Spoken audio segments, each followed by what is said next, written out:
Is this live? We live? Hey, what's up, everybody? Welcome to PodAWFUL, the program. You're being reprogrammed. We're having on Milo Yiannopoulos tonight.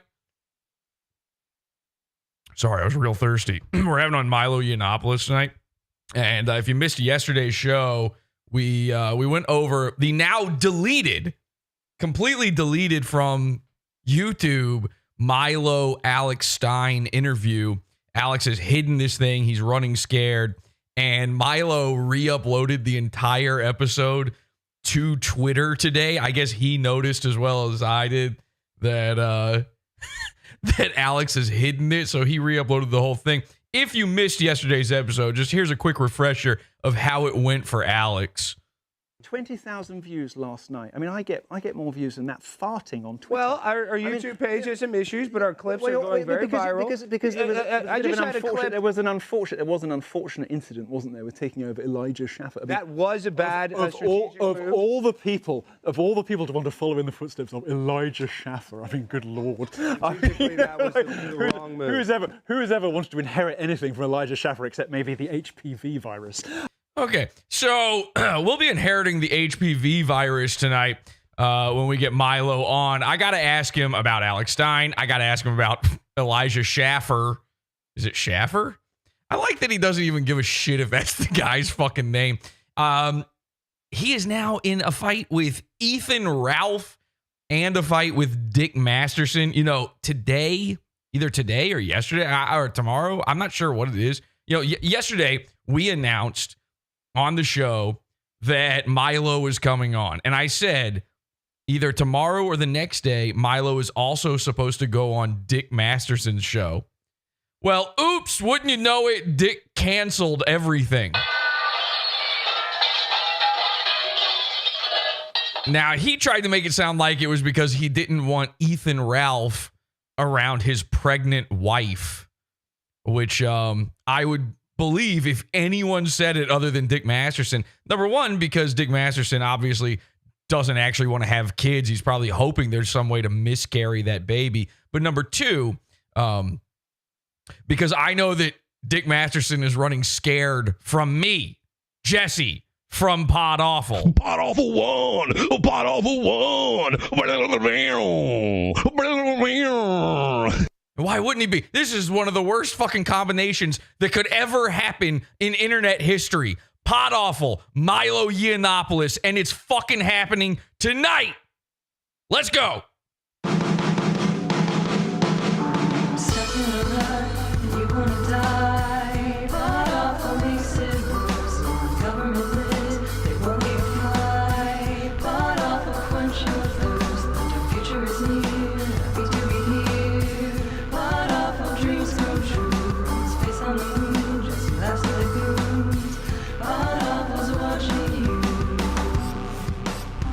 See this?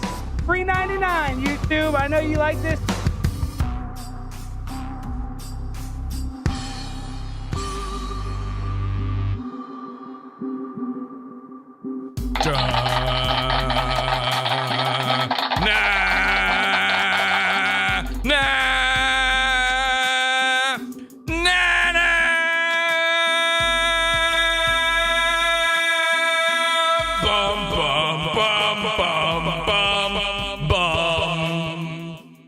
Actually, I probably shouldn't say bum if we're having Milo on. You know, he's sober from butt.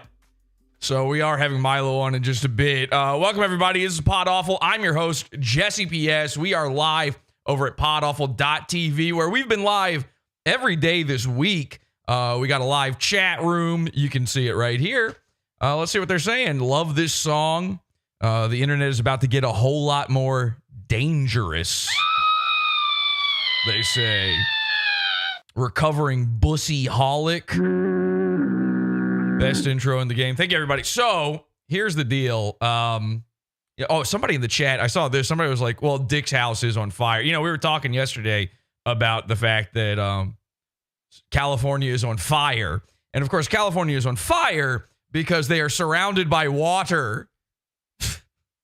So who knew? This is a brand new. I'm trying to still work out the math on this. I still have people tweeting at me, leaving comments, messages saying, well, you know, Jesse, the salt They keep mentioning the salt and the water and how it's bad. They go, the salt is bad for the land. Because if you use the salt water to put out the fires, then you can never grow a crop again. Oh, yeah. So worried about all the crops from Oh, no, we can't have almond milk anymore. Here's the thing. I'm pretty sure you probably need to have, all the other stuff beyond the land in order for the farming part to make any sense. Like all right, let's say that the soil is not ruined, right? Maybe it's even made richer by the fire. What's going to be really hard to grow your crops with is all the fire if the crop is on fire, you're probably not getting anywhere with it. So anyway, Dick's house is not on fire. That's not the excuse. That doesn't work because Dick, I believe, is going live right now on his own channel. Hang on a second. Let's actually check in with that real quick. YouTube.com. And let's go to, what is it? Biggest Problem. I think Biggest Problem is live. Now, I mentioned Ethan Ralph at the top of the show. Ethan Ralph, Dick Masterson, Vito, they're all having this gigantic falling out with each other right now. As we speak, it's getting crazy. And Milo literally made Ethan, for the first time ever, snake on Dick, which is kind of incredible.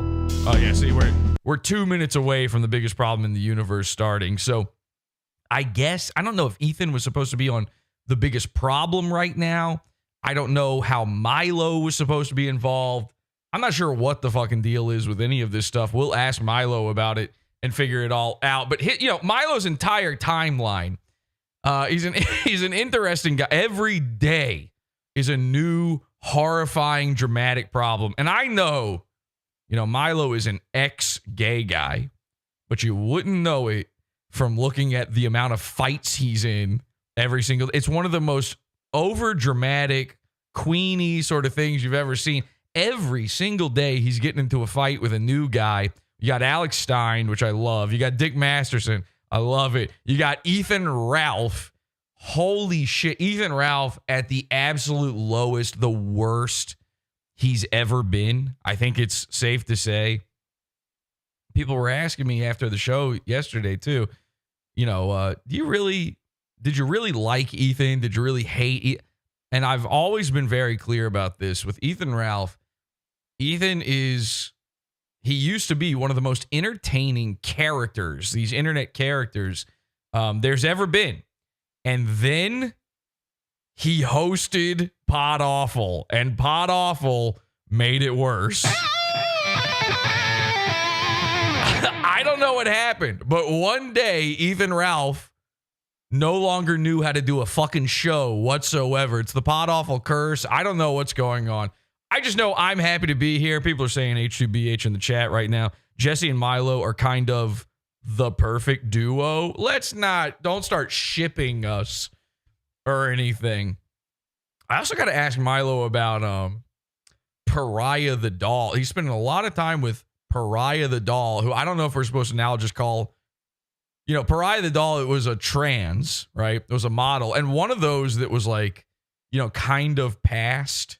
Like, there's probably a lot of people who thought that was like actually a lady and fell for her. And then now he is detransitioning back into a guy. And the way you do that is you shave your head. That's all it takes.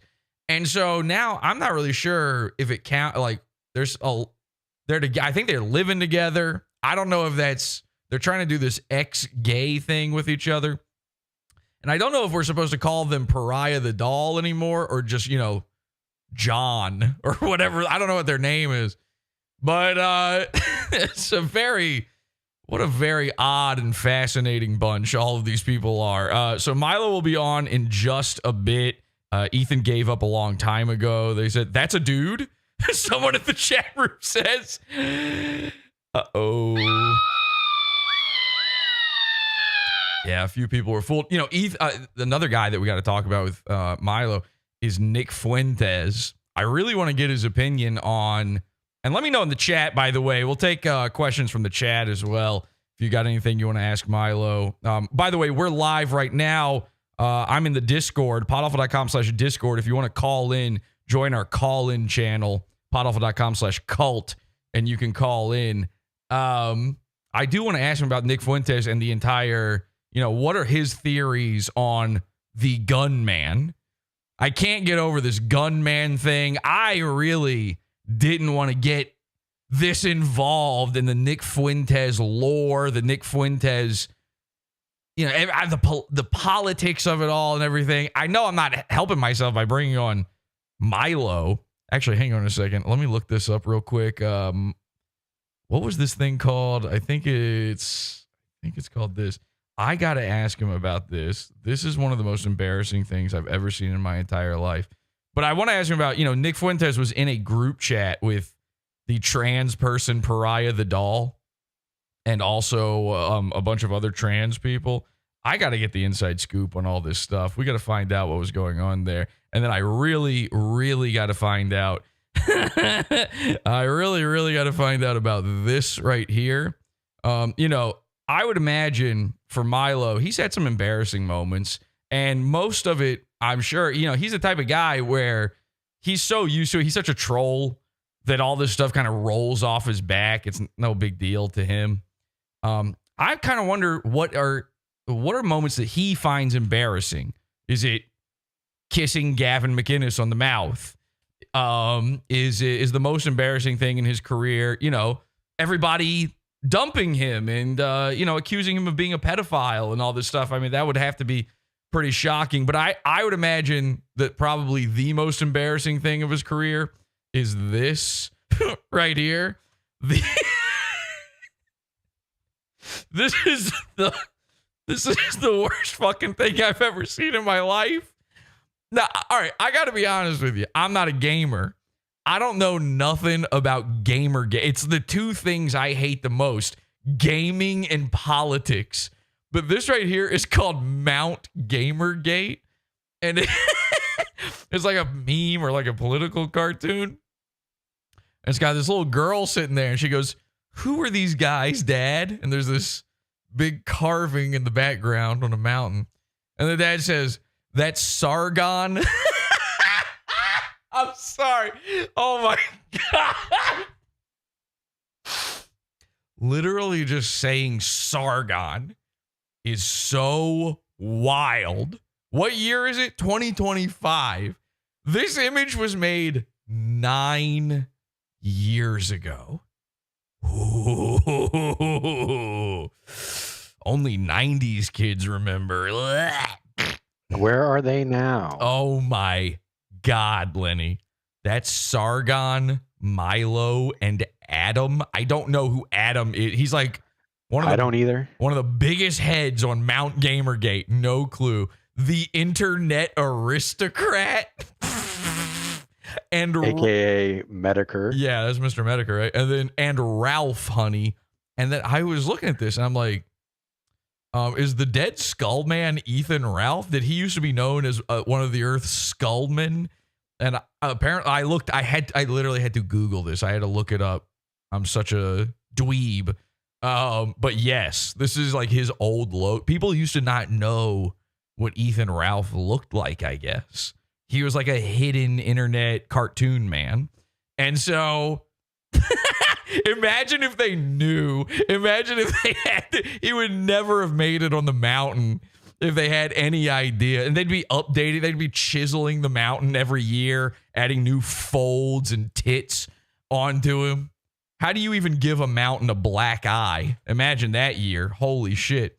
So, yeah, the dad is like, here's all our favorite guys, which I also love the fact that, the real Mount Rushmore's only got 4 guys on it, but they were like, Sargon's too important.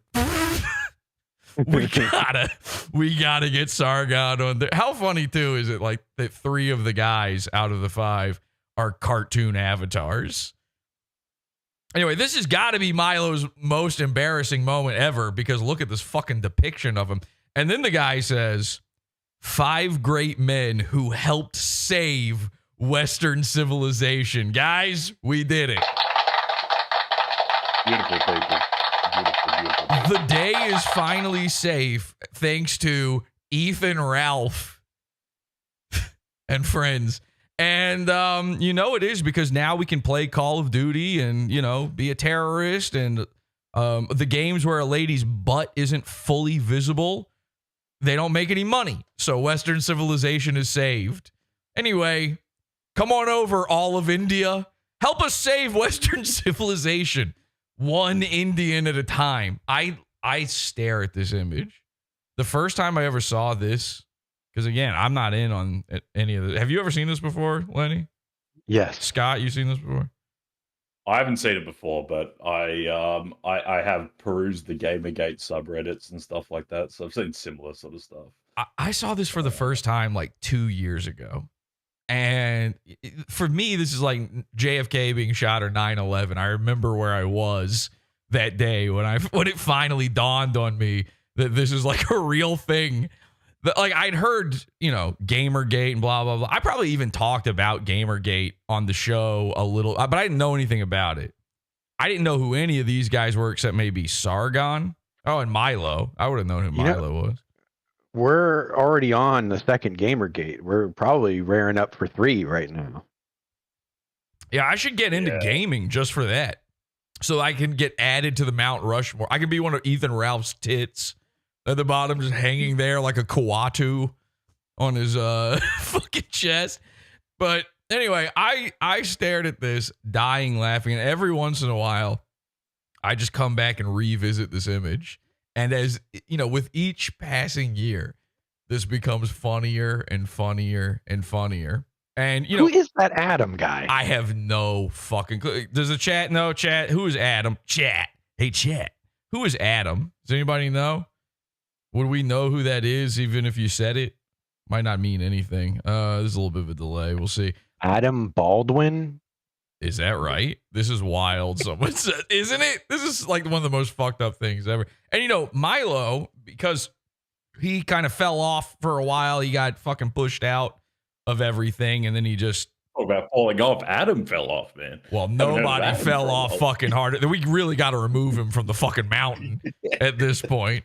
Milo kind of fell off for a little bit there, and so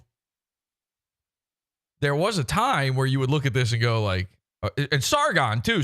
Nobody talked about Sargon forever. So like, literally, the only relevant people on this mountain for years were these two: the old bewigged man and the evil skull. Which that you're not on the good side, by the way, when you're carving evil skulls wearing crowns into mountains. Like, that's a classic rule of all of society. Every cartoon ever. There's never a good guy who lives inside the Skull Mountain. That's where you go to find a dinosaur to fight a monkey. So, anyway, this thing is just incredible to me. Yeah. I hope to God, if I was Milo, I'd sue. I would see this and go, I'm sorry, you cannot use my likeness. Not that they did, by the way. I don't know what the fuck this thing is. This bizarre tube head they've created. This is probably why Milo, switched up his whole look after he was like, this is what people think I fucking look like. Anyway, so we're going to get him on in just a bit here. So here's what happened. We were supposed to start a little earlier. And I know people are like, oh, is this even, like, whenever I announce a guest on the show, people are like, is this even real? Is he going to be here? Are you just dragging this out? And it's a troll. I promise you, I was literally on the phone with him. I texted with him. What happened was we were supposed to start earlier, but Milo is famous. Okay. And I tried to warn everybody, we can't guarantee anything with this. And here's what actually, famous people do. They just double book everything. And then on top of that, now, again, if Milo says he's straight, I believe him. But, it's kind of hard to shake old habits. Now, I'm not saying, this old habit, this shaking old habit. I'm saying once a flighty gay guy, that certain immutable traits exist. And so there is a part of me that thinks like, he kind of spaced and then he double booked. And so he gave me the option. He said we could either start on time, but I would have to leave a little earlier because I've now got this other thing. But the other thing isn't going to take a lot of time. So if we start late, if we push, and I told him, I'll start the show early. We'll just bring you in when you can come in. And he said that he can hang out for plenty of time after that. We're going to get his opinions on all the guys. Lenny, you, I know, had a question specifically you want me to ask Milo when he's on. What I did. What was it? Because I've already forgotten entirely. Well, I've got a friend, and maybe you know who I'm talking about. I don't want to name names. Okay, but, I'll ask on your behalf. I'll ask about your friend. What's going on? He's struggling with substance abuse and homosexuality. Right. And he has been for a while. The homosexuality is a more recent thing. Mm-hmm. But I was wondering, in the interest of trying to get him on the straight and narrow, what would Milo recommend tackling first? Okay. The homosexuality or the drug abuse? Well, listen, let me tell it to you like this. Another person maybe we should talk to Milo about is Laura Loomer. He's sort of locking horns. He's sort of in an eternal struggle with Laura Loomer. And, I wish I had this ready to go, but he actually got a chance to confront Laura. They went head to head, and Laura is an insane person. And Milo has a certain, his reputation precedes him. And you would assume he's going to act a certain way. And I would say in this video that I saw of them going head to head in person, Milo kind of took the high road. I think he realized just how insane the person in front of him was. And he just kind of let her go. And a lot of people took that to mean she won the argument. But you can kind of tell on his face, he's like, wow, this bitch is psycho. And over again, she just kept accusing him of being a drug addict. Okay. And it was very contentious, and a lot of the comments, a lot of chatter, a lot of people chirping on this one saying she got you with that. You didn't say anything back to that because you're a drug addict, Milo. So just to be clear, what you want me to do right now is I have one of the big guests, one of the big gets of the show. And you want me to say to him, which is worse, being gay or being a drug addict? Two things he denies being. Yeah. Okay, we're going to write that one down, and we're going to ask him about that. Scott, you got any fucking brain teasers you want me to ask? The Mount Rushmore of Gamergate? Yeah, I just want to know how many cherries he can put in his mouth. Okay, guys, you can call in podawful.com/cult if you'd like to call in. Join the call-in channel.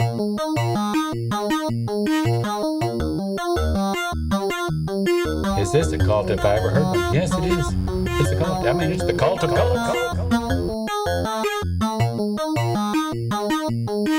I want to be clear. So, HC Frick in the chat says, going to be disappointed if Milo shows up and we don't get to see Ryan Katsu Rivera doing a Milo. This is not a troll.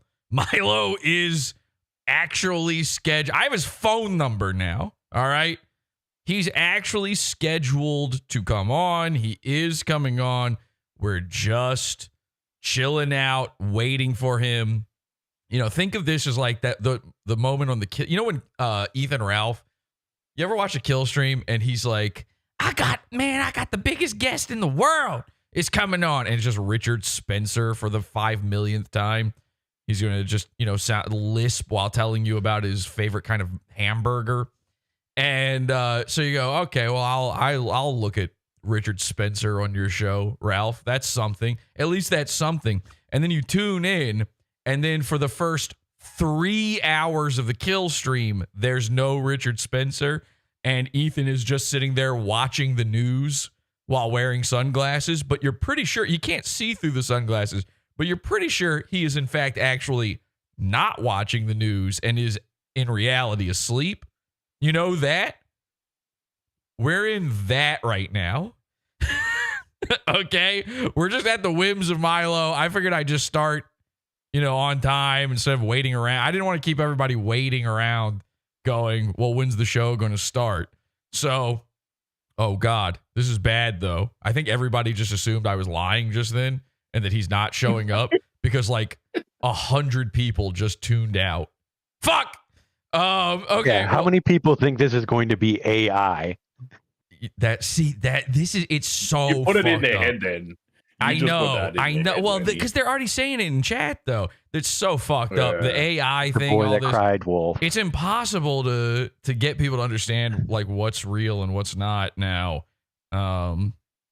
Listen, you just got to be fucking savvy. I can't be sitting around explaining like, okay, here's the answer to your question. Which is funnier, that they show up or that they don't? Then you've got your answer. Okay? Yes, sometimes we do fake it. What's funnier in this instance? Milo on the show for real for the first time after I do a whole episode about Milo versus Alex Stein. Milo right now is enemies with four of our biggest goons. Okay? Which is funnier, Milo showing up or Milo not showing up? There's your answer. So I'll put a poll in the chat. Is Milo actually showing up is the question. Our first answer is yes, I believe. Our second one, YouTube is so, I don't know what it is. The live page for YouTube for me is like so slow. It's so Indian coded. And by that, I mean, just to be clear, by Indian coded, I mean that, it's seems like it makes really good food. So, yes, I believe is answer number one. No effing way is answer number two. He was gonna, but he will flake is answer number three. That is still an option. If he flakes, it's not me lying. I have to be clear about that. It's him being, it's not like on me. If like, what we're going for here, what's going to happen. So, all right, let me remove that. And then, oh my God, YouTube, Jesus Christ. I'm just trying to unpin this message. All right, here we go. Let's see what they're saying. They're already voting. Let's get those votes in now. People are voting. Oh, a lot of people believe. Okay, we got a lot of believers. We got a lot of believers. And 100 people just tuned back into the show. I'm holding my OG, I'm with the patriarchy Milo shirt right now, and I believe. Yeah, you said you have a Milo t-shirt before the show, Lenny, and you found it, and this is, I'm quoting you, you found it deep in the closet? Yes, I did. Okay. Something to think about there. Well, guys, clap your hands and maybe Milo will show up. No, in all fairness, Milo told me, Vamp, it's going to be a minute. Okay? It's going to be a minute. He's going to get on ASAP, and he promised we've got him for as long as we need him the second he's ready. All right? I like that. Well, okay, so I wanted to, this is another thing I got to remember to ask you. I'm going to forget all of my questions. I don't write anything down. I don't prepare. I don't know what I'm doing. I have all these questions, and I know once I'm in the moment, he's just going to start talking, and I'm going to forget everything. I'm just going to let him steamroll.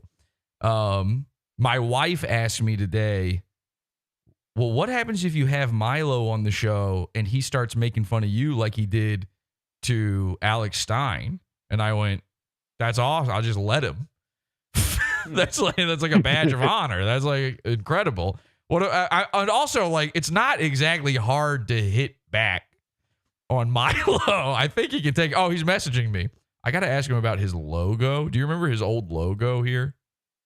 What about if rather than hit you, he hits on you? He starts coming onto you. Yeah, maybe. Oh, he's ready. He's ready to go. I'm going to call Milo. Guys, here we go. Ladies and gentlemen, Milo. Thank you. Thank you, everybody. All right, let's go. Calling Milo Yiannopoulos. See if we get him here. It's ringing. You have to believe me because Discord doesn't make a sound. He says now. All right, he's typing. Let's see, ladies and gentlemen, at Nero on Twitter. Milo Yiannopoulos. If you don't know Milo, he's part of the Mount Rushmore of Gamergate. And also one of the internet's funniest characters, truly. Hello. Hey, Milo. Oh, well, I can't believe you made me download Discord, which is exclusively for trannies and pedophiles. Listen. Of course, I'm repeating myself. Which are you? Well, you're using a logo, a very old logo. This is a logo. This is many iterations old. You didn't ask me beforehand. You should have asked me my current branding. This is a very old logo. It was pointed out to me afterwards. I think I was sabotaged. it's a guy bending over, getting fucked in the ass. Yes, it is, but I didn't know. Yes, thank you. I didn't know. I didn't see it. Thank you. I saw it. I saw it very, very much afterwards. I didn't know at the time. I didn't know. All right, number one, you might have noticed, but I'm a little into aesthetics, and I was actually going to message you and say, is there like a certain photo, you want? How would your viewers know from your set that you're into aesthetics? Yeah, exactly. So I was going to ask, like, is there a certain photo you want? Because I get it. You're going to. But you didn't. I didn't do it. But I don't have this up because of. Did you do it? Did you do it because? Did you not ask me because I bailed on you last time? No, I didn't ask you. Well, all right, here's the thing. You were overly apologetic. I don't think you bailed on me at all. I barely even asked you. I think technically I ghosted you. Technically. A little bit, but you were very kind about I had nothing but praise for you yesterday on the show. I wasn't overly apologetic. I was merely British, merely English about it. So it was nice of you to say that. That might be enough, to be honest. But no, I only brought this up. I brought this up because when you first came out, it looks like a man bearing his bottom like a baboon. I see it now. Okay. I see it now. See, I think I thought I'm a victim. Really, I'm a victim of it. I'm a victim of a malicious designer. I thought that was like on brand for I just assumed you did it. Listen, if it had been on purpose, don't you think I would have pointed it out to people? I thought you were being sneaky and coy or something about it. Girl, I'm not that subtle. No, listen. If it was somebody offering up their bottom to all comers, I wouldn't. But literally, I would. Sorry, family show. I wouldn't have been able to resist but pointing this out every time I'd ever given a speech. No, I just didn't really pay that much attention. I said, yeah, that looks like my name. That's fine. I was busy. There was a lot going on. It was 2016. So I see now that it is a man on his. Well, he's on his hands and knees, isn't he? Let's be honest. Yeah. He's on his hands and knees. His head is bowed presumably because he's in pain, and he's offering himself to passers-by. See, I always see it like this is one leg, and then this is like his dick hanging down, and then you don't need to explain it. We get it. We get it. And then he's looking. We get it. It couldn't be any more obvious now that I see it. Yeah. But then you know what's crazy about it is like. I mean, at the time, you were so gay that I was like, well, is this like another butthole too? Or is it like his head is also a fucking hole? Because it was a sort of a fractal homosexuality. There's just sort of multiple. No. Unlike almost everything else I do, it was not intentional or on purpose at all. I'm so sorry. I'm so sorry. Well, by the way, I apologize to your viewers. I'm in a car on the way home from supper, and thank you for starting the show late and everything. And I'm sorry I was late, but I will appear on video in about 20 minutes when I get home. See, guys, we got it all fucking worked out. People just assume I was joking and lying. I'm so sorry that you've had the kind of career where your own viewers think you're a liar, I can only express sympathy for you because mine do too. Yeah. I think we're a little bit similar in that way. Actually, it's people don't understand the whimsical. They don't understand whimsical people. They don't understand people who appreciate mirth and satire. People, the kind of person who would have a logo like that. People don't appreciate it. You see, I have often felt about you that you're one of those people like me who will only be appreciated after their death. Thank you so much. Thank you. That really. Listen, I'm not on the Mount Rushmore of Gamergate. No, but you can put that on the back of your book. I've often felt he's one of those people who will only be appreciated after death. Milo Yiannopoulos, you can have that. There you go. I'll be clipping out the audio and putting that in like a bumper or something for the show. I'm sure. This is. I mean, I gotta say, this was one of my proudest moments. Really? I thought it was going to be like the most embarrassing thing that ever happened to you in your entire life. What could be embarrassing about appearing with Ethan Ralph? Exactly. Here's the. All right. So here's the thing. I've known who you were for like the entirety of you being viral online, but I'm not a gamer. Since I started popping off, bitch. Yes, exactly. I'm not a gamer, and I don't know anything about Gamergate. Even to this day, I don't really know about it. No, I mean, nor me, really. I would just no, shamelessly opportunistic from start to finish. No, I'm kidding, of course. I'm kidding, of course. No, I like to think that I not only mainstreamed this movement into that eventually blossomed into Trumpism, but also, in a way, invented grifting by not giving a flying fuck about video games. I think you're right. Being redeemed by the end of it in not necessarily playing any more video games, but appearing in 9 of them. So you will find a torrent if you go online called Based Video Games, and among the video, am I allowed to use terrible language on your program? We're on YouTube, but so. Very well, then I won't name any of the video games that are in this pack, but many of them involve the N-word. But on one of the games is called Milo Tosser. Milo Tosser. And Milo Tosser, in this, just go if you're at home and you're feeling like committing a mild act of copyright infringement this evening, go onto your torrent search engine of choice and look for a based games collection or based video games, and you will find a number of games. Some of them have very I have to say, very offensive titles, which I will not repeat on a family show. But one of those games is Milo Tosser, and it's one of the 9 games that came out featuring or starring me between 2015 and sort of 2018-ish, after which nobody remembers who I am. But in 2016, this game, Milo, and it is a game, it's built on the I think the Unreal Engine, so it's the familiar mechanics to anybody who plays video games. Right. But basically, you toss me off a roof in Iran, and you have to you have to hit the target on the floor and ensure that I don't bounce onto any jihadis.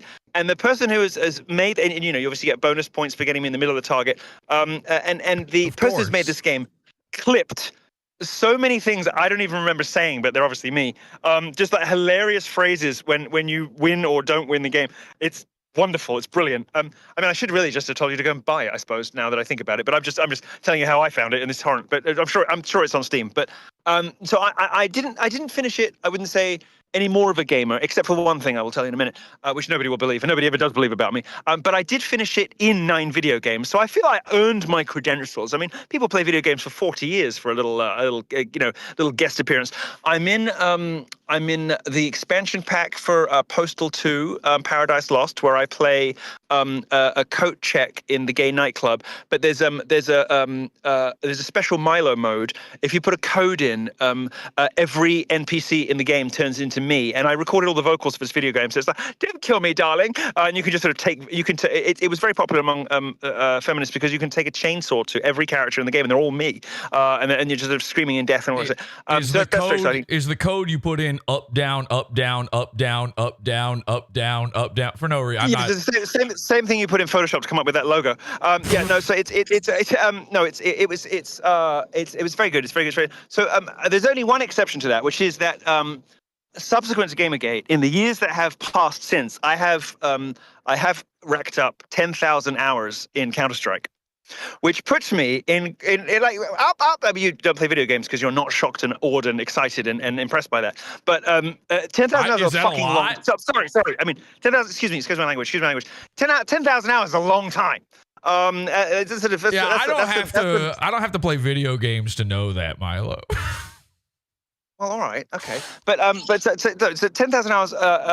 That's what's that? That's the Black Swan guys, like how to become expert. Anyway, so I am one of the best Counter-Strike players in the country. that nobody knows about this, and I never let anybody know this, and nobody will ever know what my username is, because it is. There's so little about my life that's private, that's secret, that's just for me. Because I vomit every thought I have onto Twitter or Telegram, everywhere else, and anything anybody asks me in an interview, I'll just tell you. So there's so little in my life that's just for me, and one of those things is my identity in Counter-Strike, because I am one of the best players in the country. Was Counter-Strike the one that Elon Musk said he was like one of the top ones in, or is that a different game? I didn't know. I didn't notice, but I'm obviously the old Counter-Strike, so Global Offensive, and the terrorists win. That's my game. Do you like playing as the terrorist? Hello? Oh, do you like playing? We're going through a black spot. Okay. We're going through a black spot. I'm sorry. That's a telecommunications term. Let me. Sorry, I can't see you anymore. Can you hear me? Yeah, I can hear you. You hear me? Oh, fine. Yes, no, I think we're right. I'm going through a black spot in Los Angeles, which is not what it sounds like. It's a period of it's an area of telecommunications problems. I thought it was from the fire. No, I've been very lucky. So I live in the safest house in Los Angeles. I live in the Garber House, which is a 1920 concrete and travertine marble mansion built by Frank Garber, who was afraid of fire. So it's on an artificial mountain. Well, it's at least a large hill, and it is a house that is entirely flood, earthquake, and fireproof. So I'm in the only place in Los Angeles I know that I could just sit tight and be okay. Does it concern you? Does it concern you at all that you live in like a creepy old castle on a hill, and then also you're involved in a mountain with a skull on it? Well, I knew when I was born that I was destined to end up on the mountainside. I mean, my mother says because we were thinking of abandoning you there when you were a child. But it's turned out instead that I've been carved into mountains figuratively. Somebody asked me the other day. They said, if you were to carve your own Mount Rushmore, who would be on it? And I said, well, it would be 5 of me. In honor of all the people who had my back over the years. Yeah. So no, I've been through some ups and downs. You could put that bloody logo on. Well, all right, hang on. But I wanted to say. I don't like to think of myself that way anymore. I know. I knew you must have figured out at some point what this looked like because you stopped using it. But there was a guy right before the show. I used it. That's exactly what I did. Yeah. I used an old picture of you when it was just whatever came up on Google when I was promoting the show, and you could see a little bit of the logo in the background. And a guy replied, and listen to this.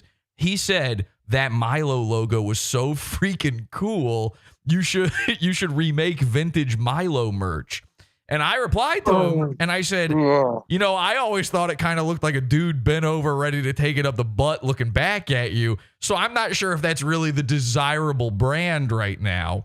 Now this guy, but vintage, you see, you can get away with murder if it's an homage. True. I mean, I would say, maybe this is a leader into the Milo clinic, Los Angeles' hottest new conversion therapy clinic. Maybe we lure the gays in with this vision of ready buttocks. Yeah, I got and then we divert them off into a gay purge, which is my new parasite cleanse, which we'll talk about later. But I do want to talk to you about. I do really want to talk to you about that. But this guy, he says that he thinks only I see a dude bent over trying to take it up the butt here. No, I can promise you that it's not just you. Okay. It's not just you. Well, this guy, I think what happened is this guy is, like a straight guy who's afraid that he didn't notice that the logo that he thought was really, really cool was a guy taking it up the butt. So Is that your real hair? Yeah. Okay, it's amazing. It's amazing. This is what I look like and everything. No, it's incredible. It looks like a really expensive weave. The best hair these days comes from Russian shtetls. It's Jewish hair. It used to be Indian hair. You used to get your hair from Rajasthan, like lovely, thick, black locks from the Indian women of Rajasthan. But these days you get it from Jewish shtetls, and it looks just like that. That looks, I mean, if you take the compliment, that looks like the most expensive hair that you could possibly buy. You Thank you could sell that hair for a fortune. You could tell people it comes from Mr. and Mrs. Goldenberger in just outside Moscow. You could get 10 grand for that if it was a weave. I've always said I look like an Orthodox wife. Well, anyway, or sort of like John Lennon if he was classic. just ever so slightly more feminine. Maybe you're somewhere between. All right, hang on a second. I'm not fucking taking that from you, Milo. Jesus Christ. I'm just. Well, listen. It's I'm working. Look, you're a very masculine man. You have a fine baritone register to your voice. Is this it's fake? I'm putting this on. I don't. I actually talk like this all the time. It's the bum fluff. It's the beard and the moustache. We need some finasteride. Good for that. I'll send you a bottle. I can't. It's prescription. Listen, I saw what you were rocking on Alex Stein show. You were sort of can't doing grow a beard at all. But look, I'm the same. I'm the same fucking way. But if you can't grow it, then don't. We're both making this mistake at the moment. All right, we both needed a visit from the fashion police on that one. Then, could you just though the guy who was saying that he really liked this and didn't see a guy getting. Are we gonna be talking about this logo in an hour? No, if you let me fucking finish the thought, then we can move on from it, okay? Well, the problem is you've invited Milo Yiannopoulos on your show, and I've never been known to allow anyone to finish any thought. I'm not going to stop you. I'm going to let you run. No, it's fine. I'm going to be quiet until you tell me to carry on. Okay, here's all I wanted was the guy who brought that up and insisted that I'm the only one who saw that.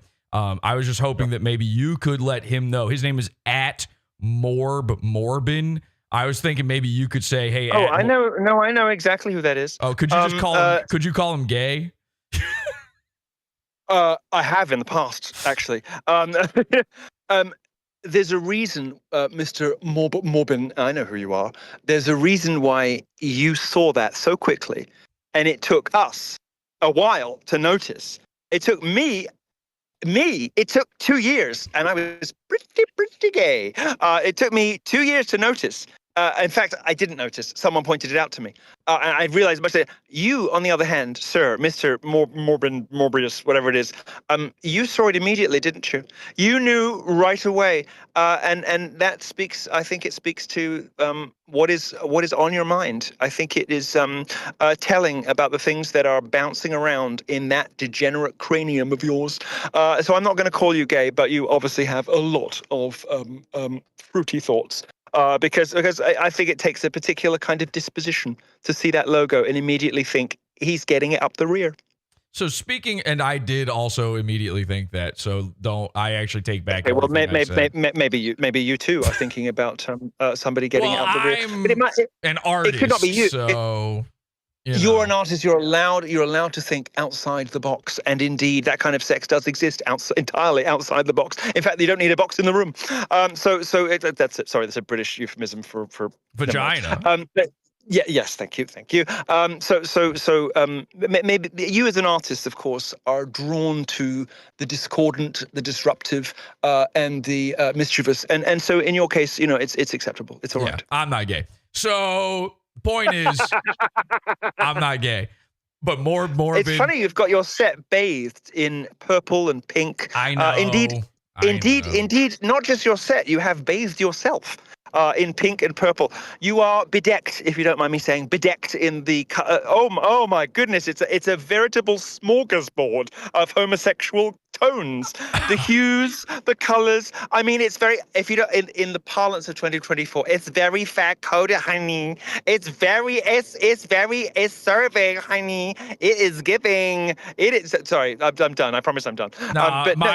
My wife, before you came on, my wife said that she was like, we had watched the Alex Stein appearance, and she said, well, what if Wasn't I good? I was so good. So fucking good. It was you went on there and you said every single thing I've been saying about Alex Stein for the past 3 years. It was incredible. We watched the whole thing yesterday. He had taken down the video. He was hiding it.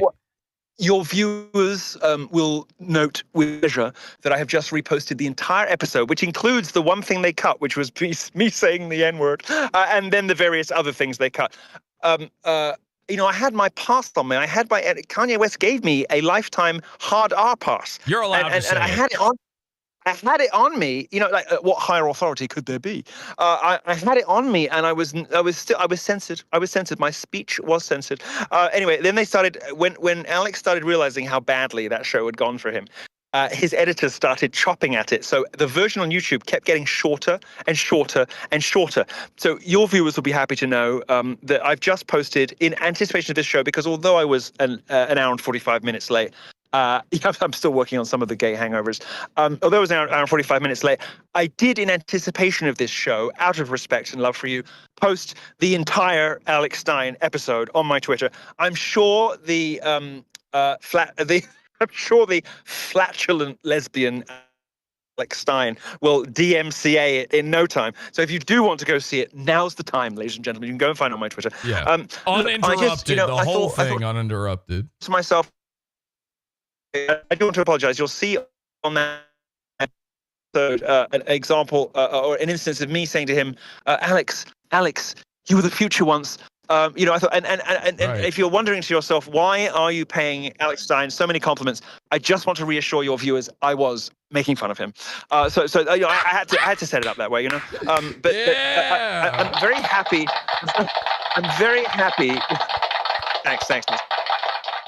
I'm very. What is that awful noise? I'm very happy to have given voice to the voiceless, and by the voiceless, I mean the 11 remaining viewers of Primetime with Alex Stein. And I'm very happy to have given everybody who watches Alex Stein, who has been screaming at their LCD monitors for the past 16 months, desperately praying, hoping that this car crash of a show would not be renewed, hoping that somebody would come to their senses and get Alex Stein off the television. Of course, he's not on television. He'll never be on television. Here's something you might not have known. I have the inside track on this a little bit. I know somebody who was working for Alex. Apparently, that show is doing so poorly that he has been paying out of pocket to keep it going. So that is also my understanding. Yeah, it's pretty incredible. If I minimize this window on my iPhone, I hope it doesn't end the call. But since you said that, I just feel the need to tweet it. Just been told by @PODAWFUL live on. Well, you see, the algorithm punishes when you tag people. You're right. Someone's talking about. You're right. But I'm gonna. No, I'll do it anyway. Just been told live on PODAWFUL. Or should I say by PODAWFUL? What's your preferred parlance? Yeah, my pronoun is both PODAWFUL. Yeah. Just been told by and on PODAWFUL. There we go. No, I'll just say just been told by PODAWFUL that prime time. Sorry, I'm typing on a keyboard in the car, so if I sound like an absolute retard, that's why. Prime time with Alex Stein. I'm just saying it like the viewers do. Prime time with Alex Stein is doing. I'm sorry. I just need to get this tweet out. I'm so sorry. No, is doing so poorly that he is paying out of pocket to keep it going. And then in honor of the Gamergate graphic you showed just a moment ago, I'm going to say lol lamau Rufflecopter. Who's heard Rufflecopter in a while? Rufflecopter. There we go. I'm dead. And I am now going to take this time to. I'm deceased. Gag me with a spoon. Now, sorry, I'm done.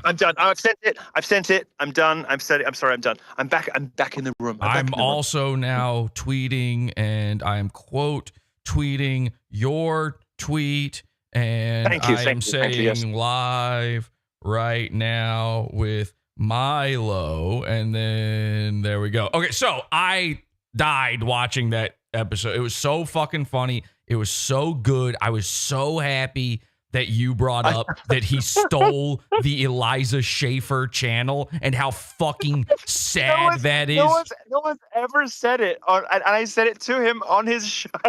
I've been waiting. So here's the thing.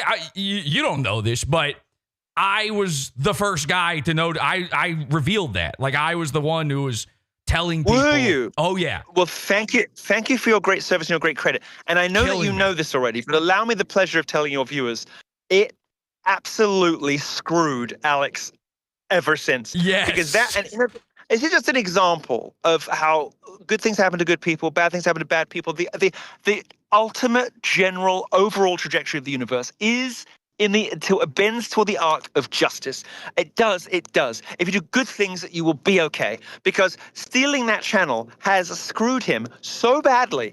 The YouTube algorithm is now so confused that they never ever surface any clips of his. I mean, his show is doing so badly, even on YouTube, where I mean, you can defecate on YouTube, make a few grunts, and get 3 million views. Alex Stein can't crack 20 grand for 20,000.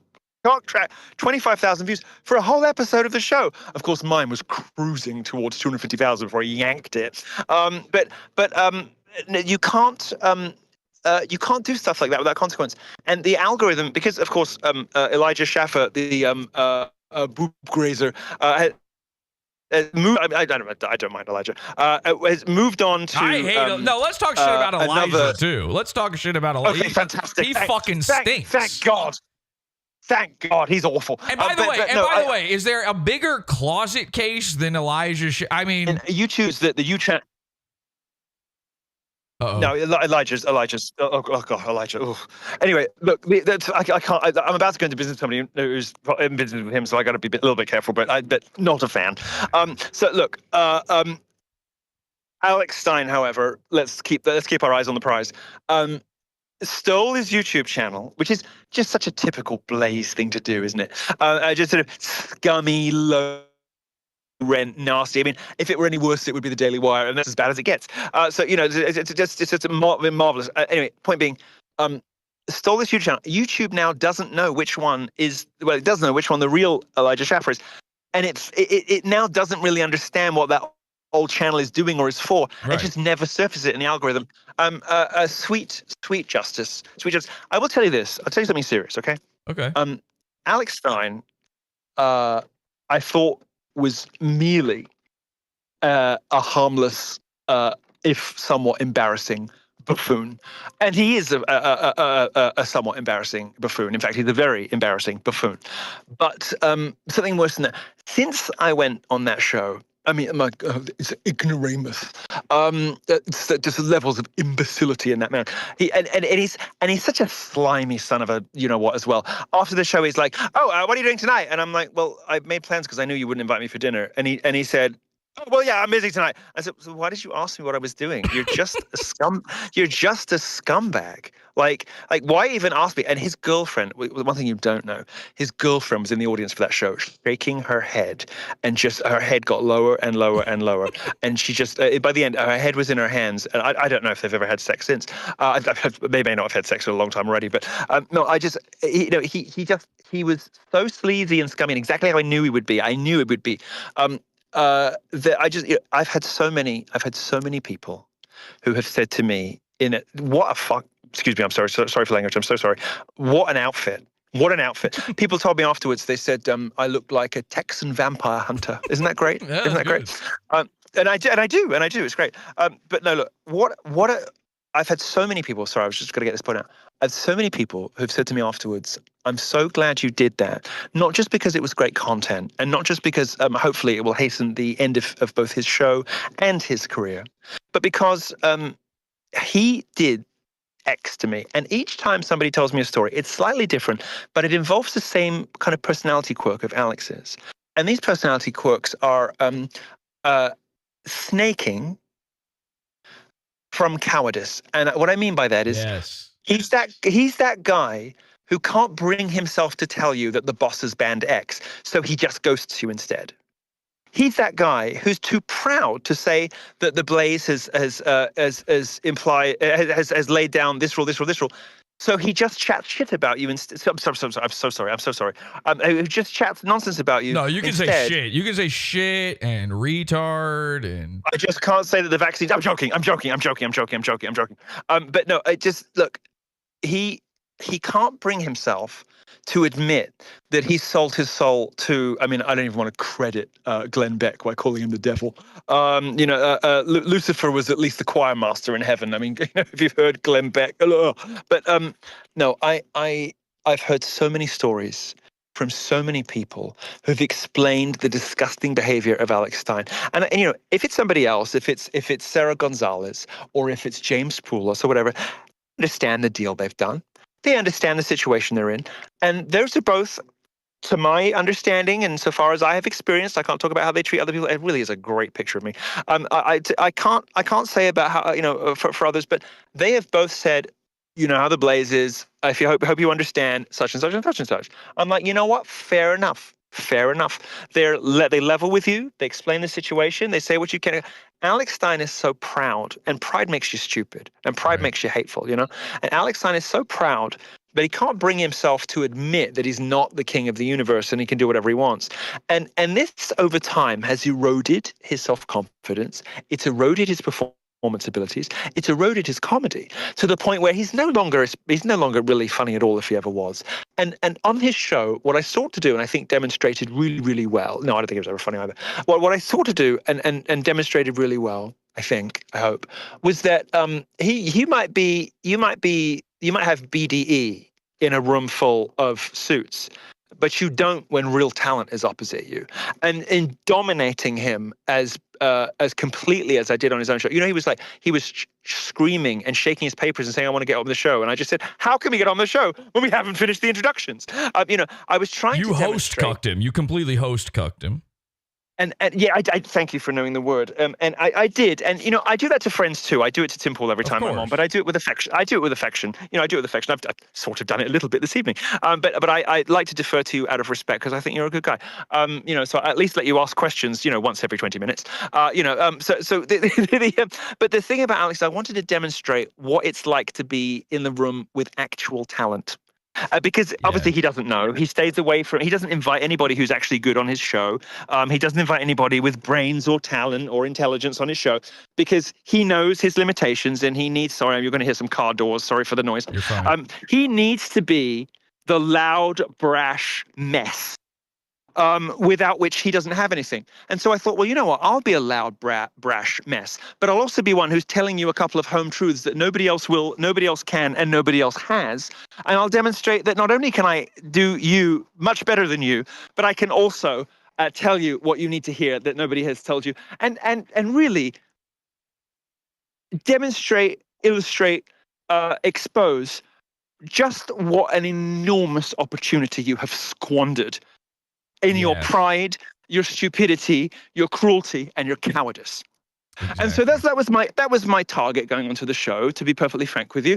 And I gave him an opportunity to do what he has ignored. Look, I'm not trying to toot my own horn or whatever. It's a very long time since I was famous, blah, blah, blah. But I'm really, really good at a couple of things, better than anybody else, really, in the space. And I offered Alex Stein. I wasn't sort of haughty about it. I didn't offer him mentorship, but I said, if you ever need anything, bro, I'm here. And he just never responded, never called me back on it. I mean, he did respond, but, he never took me up on it. And I just thought to myself, well, if I was a comedian who's not particularly talented, but was sort of getting some opportunities, and Milo Yiannopoulos kind of offered to take me under his wing, I think I'd probably do it, Yeah, 100%. Right. And I sort of, it just made me feel a bit silly for sort of seeing anything in him, which, like I say, mostly I was just making fun of him. But, I just thought to myself, this is somebody who doesn't want it and has cruised to an unearned position where really he needs to be put in his place for the good of everybody. And, as some of your viewers will know, if they've heard of me, I'm one of life's givers, And I just thought, for the good of the sector, for the good of the community, for the good of conservatism, for the good of everybody, I'll show you how it's really done. And so that was my goal going in. Well, that's another thing too. You say for the good of conservatism. Alex Stein is not conservative. He's not. He is a. You were talking about Gamergate and vending grifting. He is King Grift on all of this.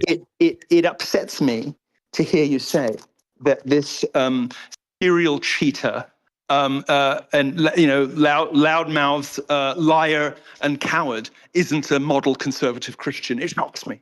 It shocks me. Well, You've shaken me to my core this evening. You have. I mean, he's none of those. Yeah, he's definitely none of those things. But he, I know for a fact, like he was voting for Beto O'Rourke the year before he went viral for going to those stupid town meetings or whatever. But I mean, and this is something that, I mean, there are people in mental facilities with the IQ of postage stamps who knew that was not a real conservative. I mean, there are people who have had 4/5 of their brain removed in Swedish laboratories who know that Beto O'Rourke is not somebody to vote for if you have, if you care at all. But I mean, there are people who were born without heads, who were kept alive solely on an extraordinary concatenation of bleeding edge technology, who basically are even they're just sort of a lung in a tank, who know that Beto O'Rourke is a disaster. I mean, what is wrong with this man? Well, he really wants to be famous. That's it. He doesn't want to be funny. He's not a comedian. He doesn't want to be funny. He doesn't want to be interesting. He wants to be famous. He's like a male Paris Hilton or something. He spent. Paris Hilton could put the fork down. No, I don't know about that. Paris Hilton has discipline. Paris Hilton has $1 billion perfume brand because Paris Hilton plays stupid on television, but is actually a relatively example. canny businessman. Bad analogy, yes. No, I mean, look, the main difference between Paris Hilton and Alex Stein is that Paris Hilton is actually famous, whereas Alex Stein never will be. Well, I wouldn't want to watch One Night in Alex either. That would be not as good. But I think I was halfway on my journey from gay to straight. I think you've pushed me the rest of the way there this evening. Yes. I think you've just birthed a heterosexual tonight. Because One Night in Alex. I mean, just the mere thought of it, and I'm reaching for clunge. And I was where's the nearest vagina? It's mine. I think you've thank you for that. You've saved me. I try my best. Hundreds of thousands of dollars in conversion therapy bills. I had another 6 years ahead of me to get to where I am now. I can never think about another man ever again. You can stop taking dewormer now.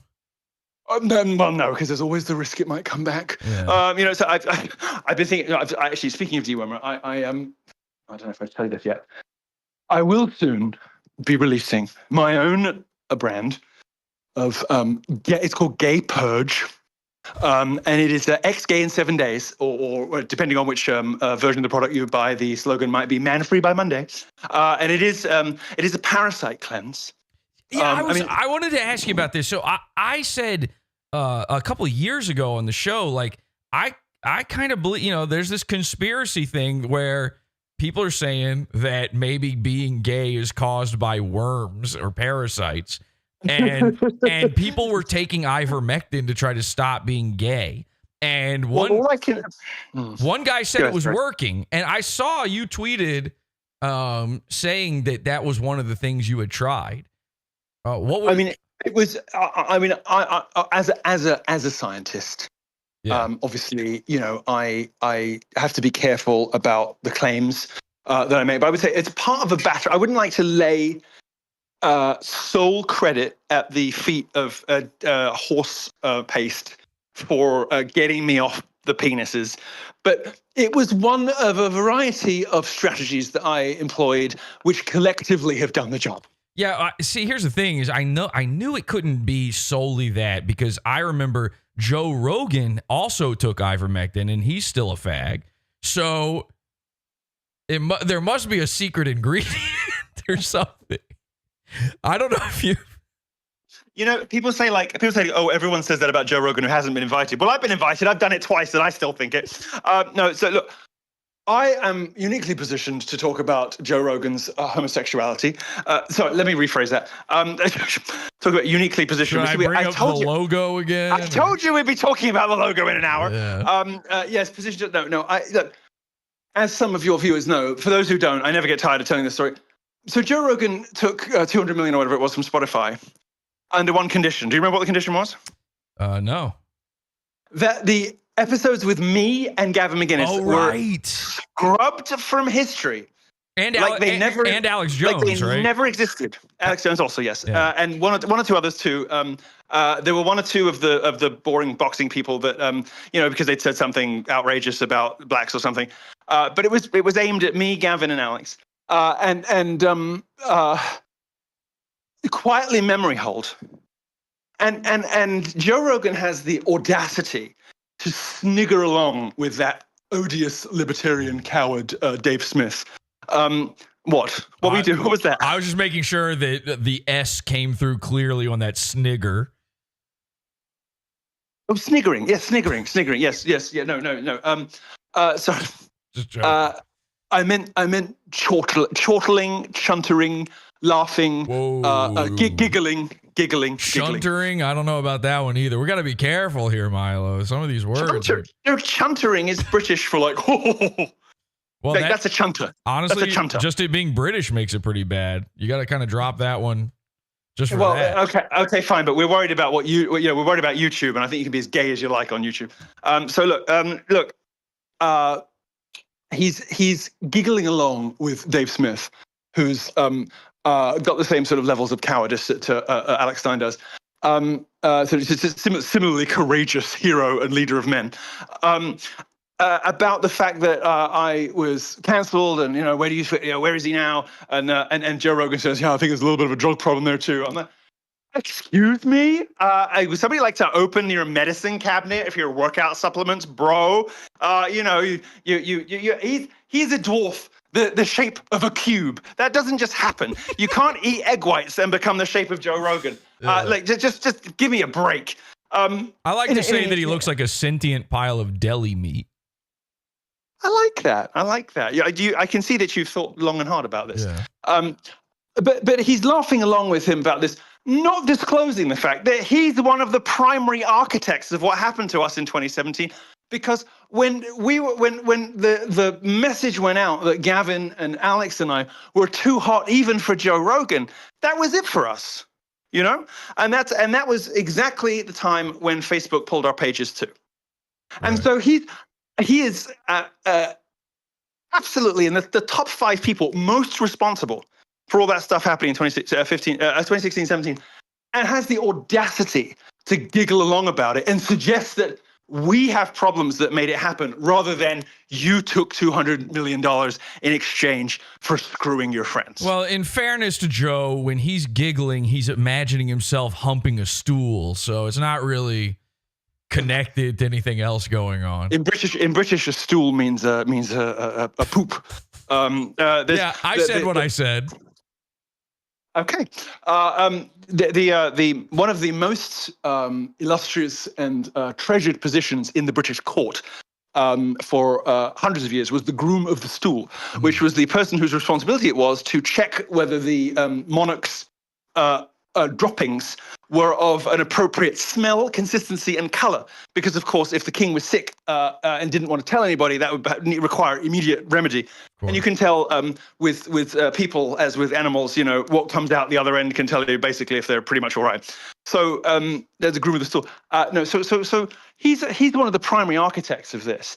And what he could have done, and what he should have done, and what any normal human being would have done, would have been to reach out and say, listen, I hope you can understand. This is an enormous amount of money. I'm making this compromise. I would really rather you didn't make a big fuss about it. And as a gesture, have the rights to these episodes. Go post them wherever you want. They're yours. I hope you don't post them because I would rather you didn't, because, I don't want to screw up my deal. I'll do everything I can to get the show to a place so I can have you on again. But I just want to let you know that this is happening because, and I'm sorry, man, but it's just a decision I've made, right? That is how, for somebody who talks about male courage, for somebody who talks about being decent, having integrity, for somebody who talks about a heroic male virtue, he doesn't display very much of it, Joe Rogan, because that sort of slimy, secret, silent, I'll just delete the episodes, give me the money. I felt that it was feminine And I've, I didn't make a big fuss about it at the time. I never really made a big fuss about it. I posted about it once on Twitter a while ago, but I just thought kind of a bitch move. Yeah, well, Joe Rogan is a bitch, and I think any human being on earth could easily just plant him into the ground with a big windmill hammer strike on the top of his dumb bald head. What would grow if you were to bury him, if he were a magic bean? Something very very yellow, like, and wafted, something you couldn't climb. I was gonna say like elk meat. He wishes. If he ate elk meat, I can't help but think he'd be just a little bit more heroic. I would, if we lived in, sorry, I'm a little focused on something else you said here. I feel like if we still lived in, them olden times you were talking about before, Elijah Schaffer would be the groom of the stool to some sort of. God, he would backstab, he would murder, he would bribe, he would do anything to get that job. That dude lives in a closet with a screen door on it. That's all I'm saying. So there's something going on there. I saw him one time. He was walking into the Blaze. He had this little manservant with him, this little Hispanic manservant that was like a little too buddy with him. Something was going on there. I think they're the gay equivalent of spinners. People who don't even have to kneel down to give you a blowjob, just these tiny little Mexicans with hungry mouths. Yes. I'm just saying there's no smoke without fire. I don't know of anybody about whom there are more gay rumors than Elijah Schaffer. Well, see, I think my whole theory has been that stuff about him, touching on a boobie or whatever. I think he was just trying for some straight credentials. Exactly. He leaked that. That was him putting that out there, trying to go say to his wife, see, I'm not gay. Yeah, I cheated on you. How can I be gay? I got fired for touching a boob. Yeah, exactly. Listen, I've touched plenty of breasts in my lifetime, and I could have been fired for any of those occasions. It doesn't prove nothing. Right. Let me ask you this: in your time of troubles, when you went through your troubles, and I'm still in it. So many people abandoned you. So many people that were once that you thought were your friends or you once called friends were no longer there for you. Out of all those people, because I've been watching you sort of set fire to all this stuff, and I've been enjoying it. And quite good fun, isn't it? Who was the worst? Who was the absolute dirtiest? Okay, so two answers. First of all, I'm not telling you who the absolute worst is, because the absolute worst is not household name, but somebody everybody knows, everybody's big name. Okay. Who came to me a week before I was cancelled and asked to borrow some money and to fulfill a lifelong passion. If I tell you what it is, you'll figure out who that is. So I'm not going to tell you. But kind of hint at it, sort of fuzzed around the edges. This might work on other people. It ain't gonna work with me. I will say who it is when it is when I want to. Whisper it. I'll tell you afterwards. I'm not. Draw a picture. I won't. You're luring me in. It's that glossy hair. It's the glossy hair. You're luring me in. Is it a guy or a lady? Oh, here we go. Hang on. Milo's on cam. Hang on. Let me throw him up on the board here. Look.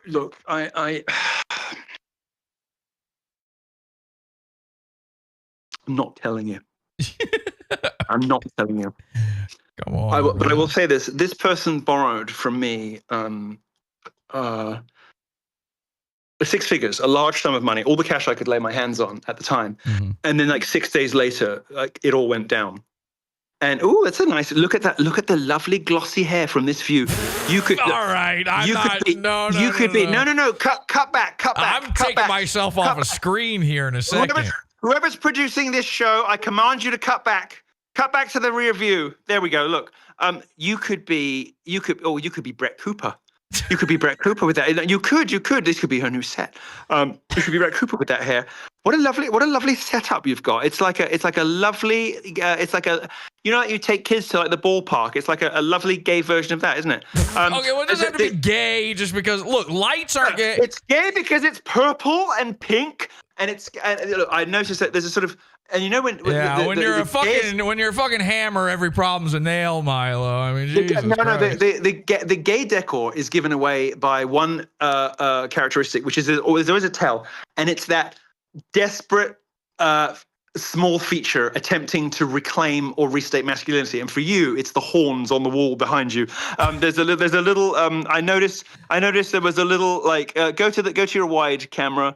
There's this horns on the wall behind you.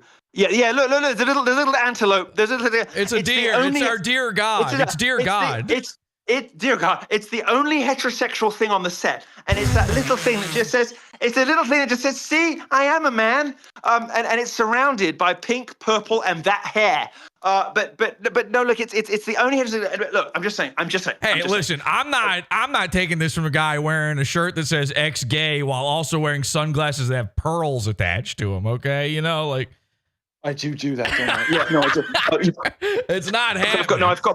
I've got my Jewish therapist glasses today. Look at that. It's my Jewish marriage counselor glasses. No, look. What were we talking about? I don't even fucking remember. Oh, who's that? Who you were about to tell me the secret person? No, I wasn't. No, I was. Stop it. You're relentless. I think. No, I'm not telling you that, but I will tell you the second worst person is, which is Dave Rubin. Okay. Dave Rubin, I mean, I basically, he had a very mediocre, unsatisfying, nothing of a career until he decided to reinvent himself as a kind of pretend impartial centrist, but really giving platform and voice to the right of the right wing. Right. And I went on his show twice and kind of like was the first big guest he ever had. And then I worked hard for him and with him, and it basically, look, from the moment, there's something about me, like from the moment I popped off, I was always trying to bring other people up with me. And I've been punished for that my whole life, for that kindness. I got him all of his like first major guests. They were all friends of mine, not his. I told people, when people asked me if they should do the show, I told them yes. I really feel that in a significant way, because of the manner in which he looked up to me and took cues from me and studied and imitated me and raided my Rolodex for the first 2 seasons of his show. I kind of made him, and he is the person who, the moment that went down, just stopped contacting me dead. Wow. One of the people who owed me the most and behaved the worst. And then who was that person? You and wasn't I just vindicated by his Frankensperm babies? I'm sorry, but just to illustrate the kind of person that we're talking about, the kind of man this is, he goes and he has, I guess he comes in a cup with his demonic boyfriend. And they sort of, stir it around a bit, stick it in a turkey baster, rent a womb, and, sort of roll the dice on whose baby comes out. And so they've got 2 of these poor innocent children. I mean, one of them's going to get raped. Going to happen. I would say both.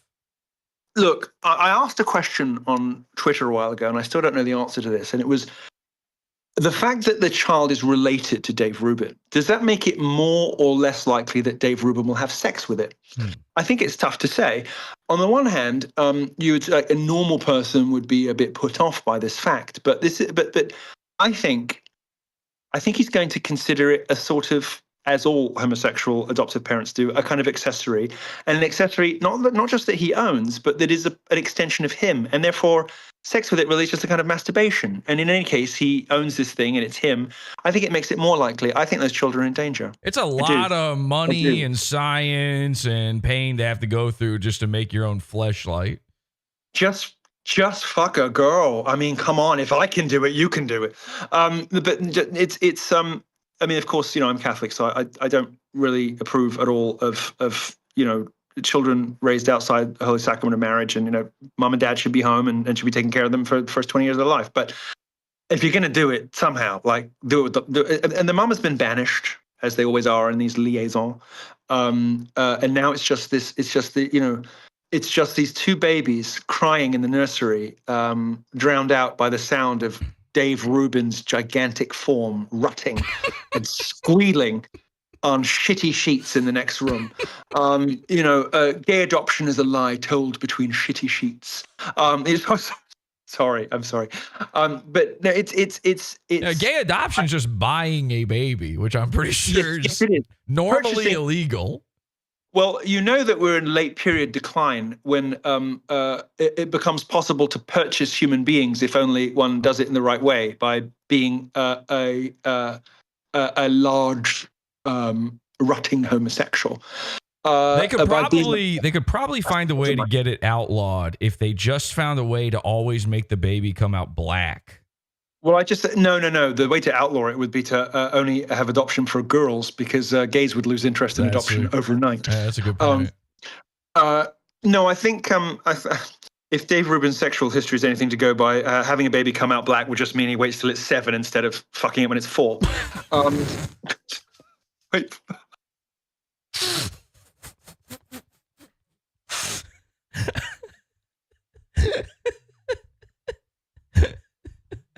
Well, still, it's good to wait, you know. They say that in abstinence, don't they? Yeah, it's build the anticipation. You know, a lot of times it's about the anticipation. From the moment it's there in the crib, yeah, dad, in the back of his mind, he's thinking, he's got to wait for years just to make sure the first time he does it doesn't kill the thing. You know, he's got to wait till at least. Sorry, we'll move on. Thank God you can't get canceled twice. You know, listen. I tried. I went to work for Kanye West. Yeah, well. I've been trying for years to get double plus canceled. It's just never happened for me. Luckily, nobody watches PODAWFUL, so I think you're safe. But I'll post everything. I'll post everything I just fucking said. So I wanted to get into the some of your most recent back and forth. Well, actually, no. Spare me with Loomer if you don't mind. Let's do the others. Spare you what? Spare me Loomer. Let's do the others. Okay, you got it. I'll just say this: I liked the way you handled the IRL Loomer bit.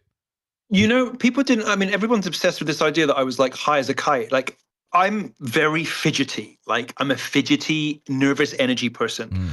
And when I'm not, I mean, I'm not going to say I've never had an illegal drug in my life. I'm not going to claim that on your show today. No, that would be crazy. You were a gay guy. Gay guys are always doing shit.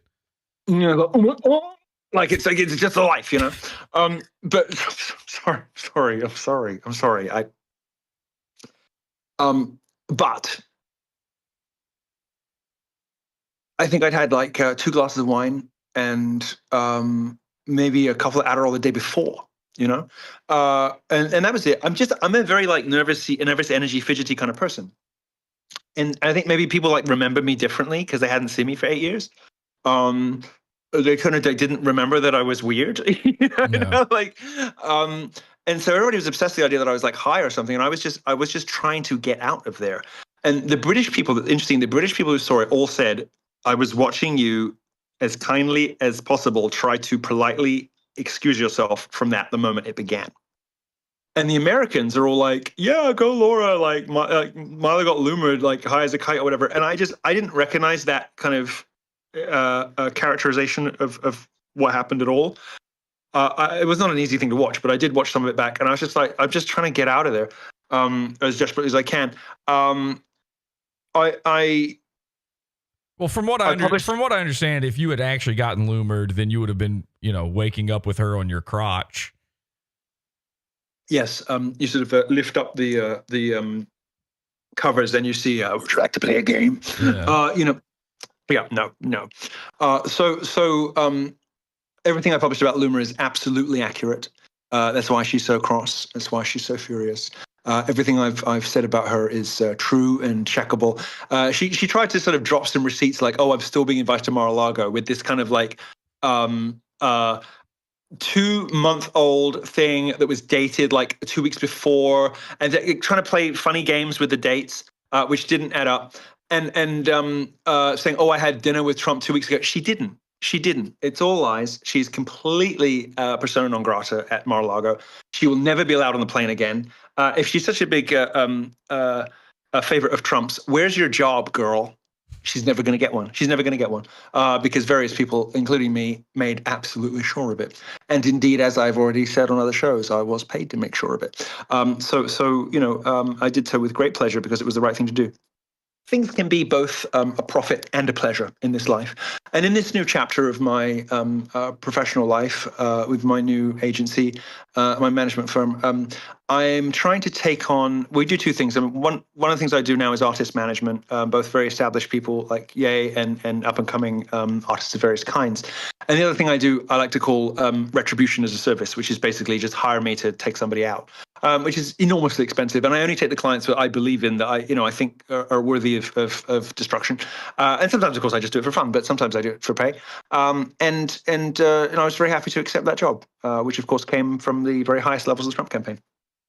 The I think some, Alex, you mentioned before, Alex, on the Alex Stein episode, they kept editing. That was just for fun. That was just fun. They kept editing it down, and a lot of what they removed was the Loomer stuff. She was on Twitter, saying that she was going to sue. By the way, not even really. Maybe she said it about you, not you, not me. The Blaze Where's the and lawsuit, Alex Laura? Stein. I have revealed that this woman. I don't want to talk about it forever because it's just so boring. Everyone wants to talk about We'll it. Move past it. I've said that you can't own a gun because you were forcibly 5150, like psychologically incarcerated. Incarcerated in a mental institution twice by your father, and that you're not really Jewish and you made it up. And I've dropped the receipts. Everybody knows it's true. Everyone knows it's true. Like, if that wasn't true, why am I still why am I not in court? Well, I was on your side in the entire thing, but then when you said she's not Jewish, I go, this is tough, because I know she's had a lot of plastic surgery, but no, she's the only person in history to have surgery to look more Jewish. Yeah, exactly. It's never happened before. Exactly. Look, do they do reverse rhinoplasties, or what is going on? I posted the receipts and I showed. I saw the video. That she was practicing the Star of David in 2020, I think, because she didn't know it. Okay, and of course, I also posted a video. I also posted a video. More pertinently, from my cat. More pertinently, I posted a video from Paul Bazile, her video producer, in 2018, who said that he was there on the day she decided to make up that she was Jewish. Why did she do this? Because she had planned, instead of giving a speech at this anti-Islam rally, she'd planned to just go up and burn a Quran, the laziest thing imaginable. And the organizers said no. So she had to cobble together a speech quickly, and she bought for herself from Amazon a $12 Star of David necklace, and said to Paul Bazile, I'm going to go and tell everyone I'm Jewish. Put this on me. And so he fastened the necklace on her. And that was the moment that Laura Loomer became Jewish in 2018. That's when and how she became Jewish. All right. Well, just to play Moloch's advocate for a second here. What is the one symbol that Jewish people, it means more to them than even the Star of David? I don't know. What are you going to say? The swastika. So okay. Now every single time there's one of these fake hate crimes, they always forget the way to draw it. And these rabbis are always drawing them the wrong direction. Yeah. I mean, if a Nazi would know how to draw it, right? Or at least every Nazi I know, they're kind of nerds. They're sort of bookish. If they didn't know, they'd check their copy of Mein Kampf. They could do every type of rune they ever saw, off the top of their head. But what I'm saying is, maybe Laura, Death's Head Tottenkopf 1939 shoulder pads. Oh, it's an antler with two lines under it. They know this shit. Yeah, exactly. They know exactly what the Vultures album looks like and everything. So all I'm saying is maybe Jews don't know how to do the Star of David either. Maybe they're probably hiring. Funny. I like that, but it tends to be black lesbians who do the swastika hate crime hoaxes, and actually sort of undermining my own point there, because they are, of course, functionally illiterate. No, I don't have an answer for you. I'm sorry, but she's not Jewish. Okay, well, I will choose. I can tell you, another thing is, I'll tell you who this is after the show, because I don't want to embarrass him. But there's someone who didn't marry her because he found out she's not Jewish. A major league Orthodox Jew that she was dating, who ghosted her and came back 2 weeks later, married somebody else. Rabbi which has happened for her Shmuley. life. That's happened to her like 4 times. It's a terrible, really hurts your heart, doesn't it? But this has happened to her about 4 times. Something about Laura makes people go and marry the girl they dated before her. I'd say about 4 times people have just like dipped on Laura and come back 2 weeks later married. I mean, couldn't happen to a nicer girl. So no, it's a great pity, a great shame. But no, I find that I find that she is not Jewish because because I spoke to and know and have employed for a year. Well, not now, but I did in the past employ for many years. The person who was there when she made it up. I find that she is not Jewish because I was there when she drew a pentagram instead of a Star of David on a folder and didn't know the difference. That's still pretty Jewish, though. Chat. I did. Easy joke. You're not wrong, but shush. I find that she's not Jewish because I had to write all of her Jewish holiday greetings, which she's still using 5 years later, because she didn't know what. I can't remember which one it was. Which one would happen during election season? Anyway, she couldn't remember what a Jewish holiday was even for. Yom Kippur.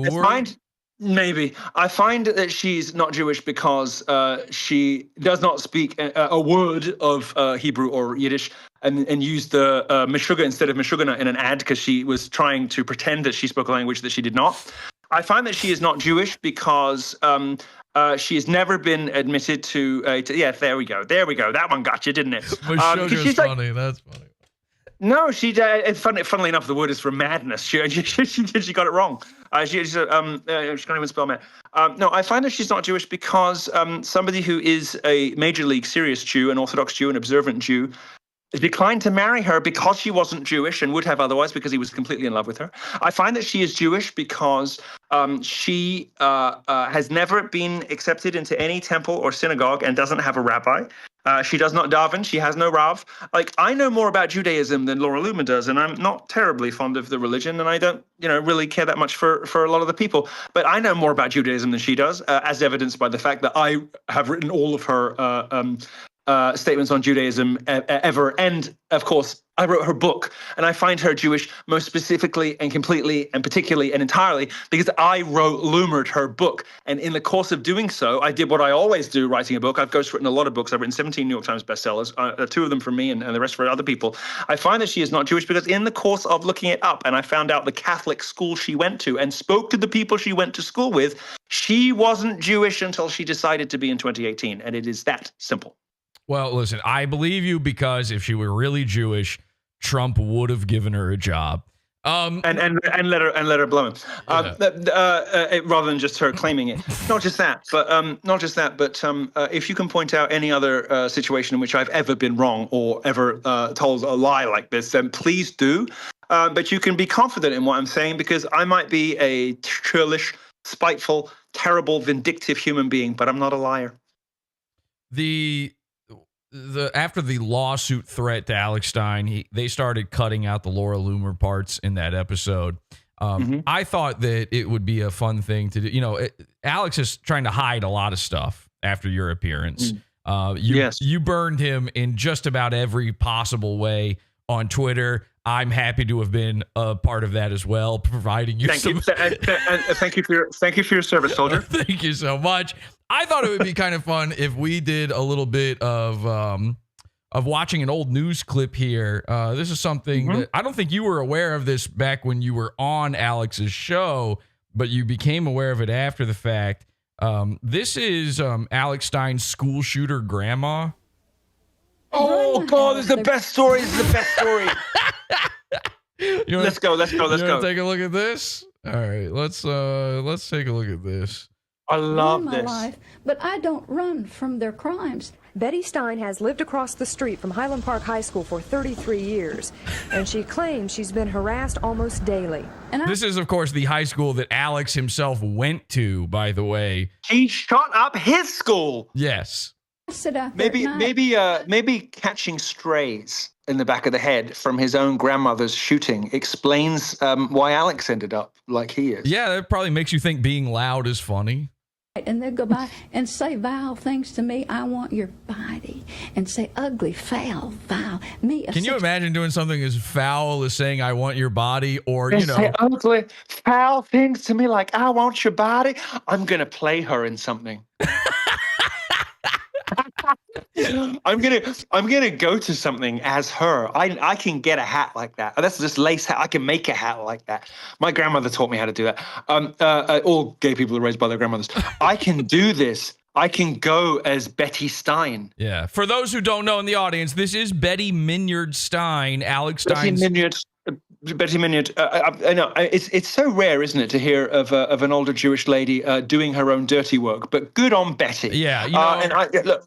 Can we back to the beginning? I want to nail the accent. Can we go back to the beginning? I want to hear her again. Yeah. Let's hear it. Stein has.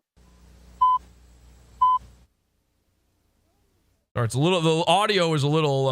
It's an old news clip. It's kind of. No. I was in it with the pip called pips. They've ruined my health. They've ruined my life. But I They've don't ruined my run health. from their crimes. Betty Stein has lived This sounds like my grandma. across the street from Highland Park High School for 33 years. Except, just to be clear, my grandma is not the nation's oldest school shooter, though. And she claims she's probably the oldest school shooter in the history of human civilization. I would have to imagine. And maybe this explains Alex's late start. Talk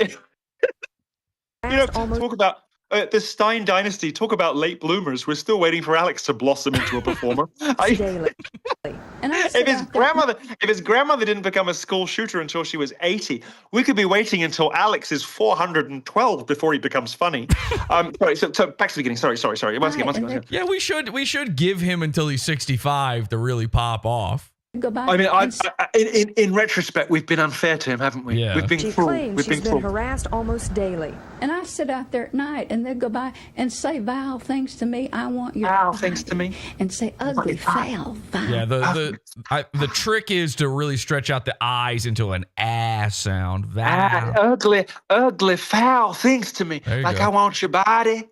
What am I out of 10? You're already in there. You're in the pocket. Okay. You're in the pocket. Me, a 65-year-old elderly lady. You're and elderly I have to lady. stand out there and take it night and day. She says she's asked for help. She's told the school administration about her problems, and she calls He's a very the police serious nodding journalist. regularly to complain. I had already told officers, I said, the only thing I can do is shoot out their tires, any of them who do. That's it. The only option, officer. Wait. There's another example of the FBI being given a heads up before a terrorist attack. Yeah. It's like, this is like that gay nightclub in Florida all over again. They knew it was going to happen. This is Betty Minyard Stein solves problems the way Yosemite Sam solves problems. No, she solves problems the way Osama bin Laden solves problems. The students in the area admit that many of the teenagers do harass the lady at 6600 Westchester. They just would call her names, and they would go around honking at her, and just different things, and they would throw trash in her yard. Just stuff because she was different they made fun of, and nobody deserved. She's different. By the way, so basically, she was an obstreperous, cantankerous, unbearable old... Yeah. Or different. I can't say the C word. Unbearable old bitch. And because she was always shaking her fist and saying, "Get off my property," the kids started to kind of pick up that she was a problem. She was a nuisance who then treated the ordinary social response to her nuisance as grounds to start an armed assault of a oh my goodness. Well, Milo, what you have to understand is they were throwing hamburgers in her yard. Well, who wouldn't pick up an AR-15? I if I'd known this before I went on Alex Stein, I think I'd have been a bit more careful before throwing all that water on it. This morning, Mrs. Stein reported to police and a teacher that some boys were threatening her with their cars. She says the boys persisted. I aimed at the car, and for some reason, the way he was going and twisted. Well, this is a confession. You shouldn't be telling them this. She's not telling her lawyer, of course. She's just telling us, I aimed at the car, but then the way the car swerved, I guess it just hit the school. Oh, that's so sweet and naive of you. You think she had a lawyer. No, she represented herself in this case. Yeah. Play. Off and went on down the street. I had no idea I even hit him. 18-year-old Ward Huey III, a summer school student, was hit by a single bullet. Mrs. Stein claims she never meant to hit the boy. She only wanted his license number. Huey's family has declined to comment on the case tonight. Linda Frederick, Channel 5 News Yeah, Tonight. in case she comes back. Yeah. In case she comes back, they won't comment because she's going to come for him again. He's got to go to school every day opposite that crazy old bat.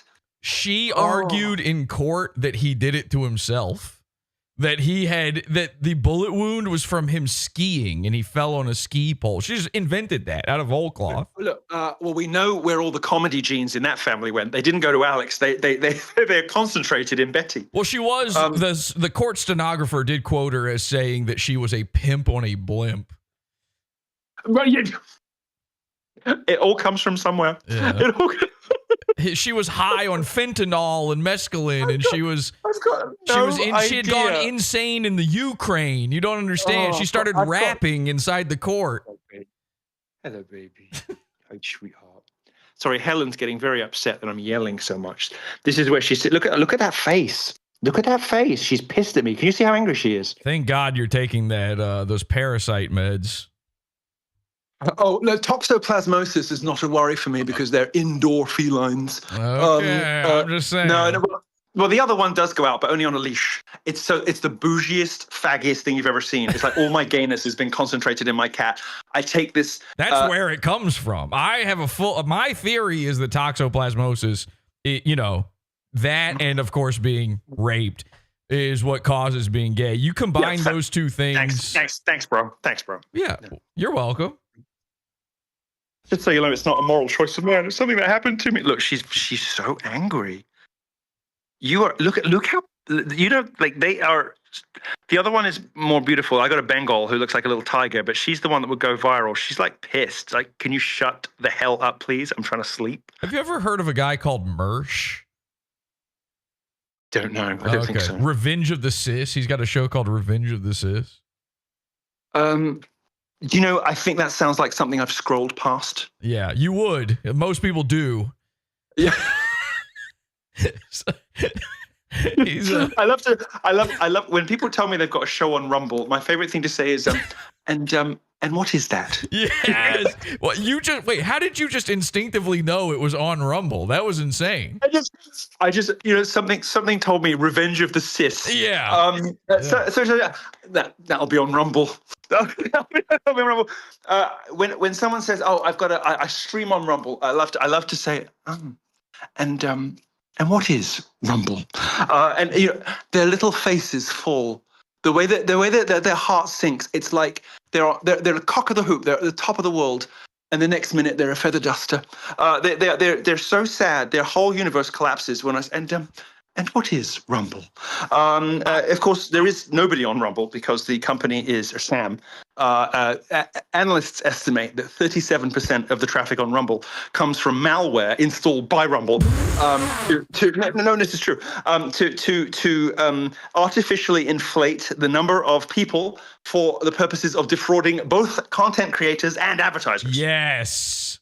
Yes, it's got to be more than 37%. It's almost all bots. It's almost all fake views. I think if you're streaming on Rumble and it says 5,000 live viewers, I think you've got 12. It's maybe even less. It might actually. I actually have a theory that you lose real human viewers. You actually go into the negative. You're actually going into the red. They do. It's Hollywood math, isn't it? They do all these like weird ways of adding up what your audience is, and I do agree with you that any numbers on Rumble end up subtracting from your overall audience score. Well, someone did. There's this guy on YouTube who did a test on the views on Rumble. He was specifically trying to call out Steven Crowder, and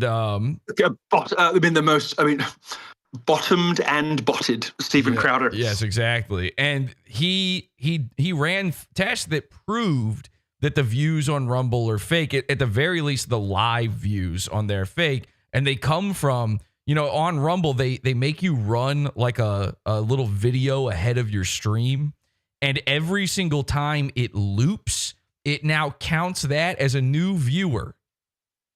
That's another viewer. That's no. Yes. No. Yes. Baby, no. So they've been doing investigated by the FEC. Is it the FEC? They have been doing the yes, yeah. The FTC, isn't FTC. it? They have been doing, well, except it's not on television.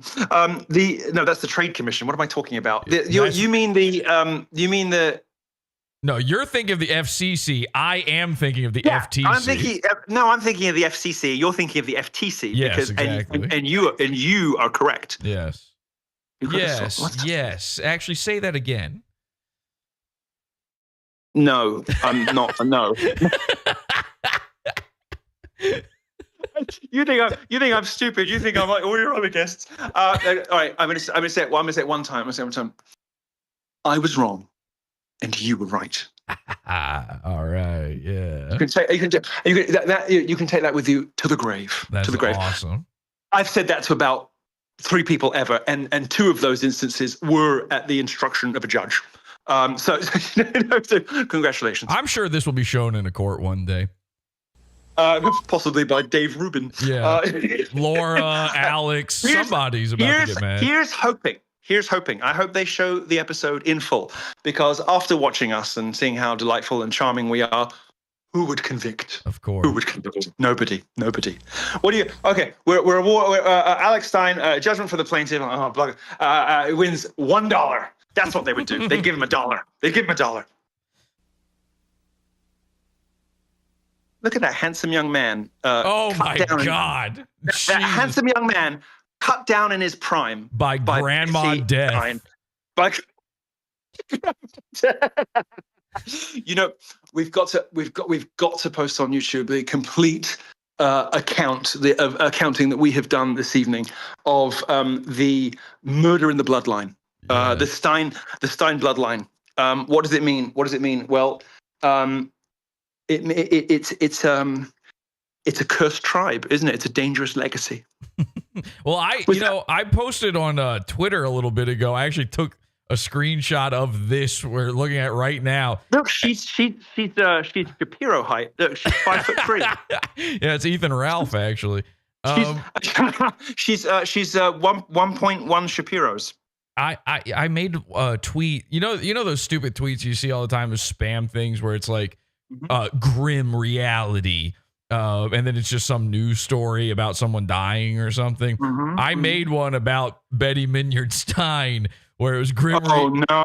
Grim reality. Did you know this is America's oldest school shooter at 65 years old? And then I just gave the entire actual story, and of course managed to slip Alex Stein in there as well. I got to send that. I love that. Speaking of, can I share my screen on this tranny pedophile app? I think there's a way to do it. There must be a way to do it, or else how do the trannies and pedophiles share their CP collections? I'm just gonna send you this graphic because we're talking about height. I made an infographic about the heights of all of your favorite conservative influencers, and I'm going to show it to you now. Okay, I love this.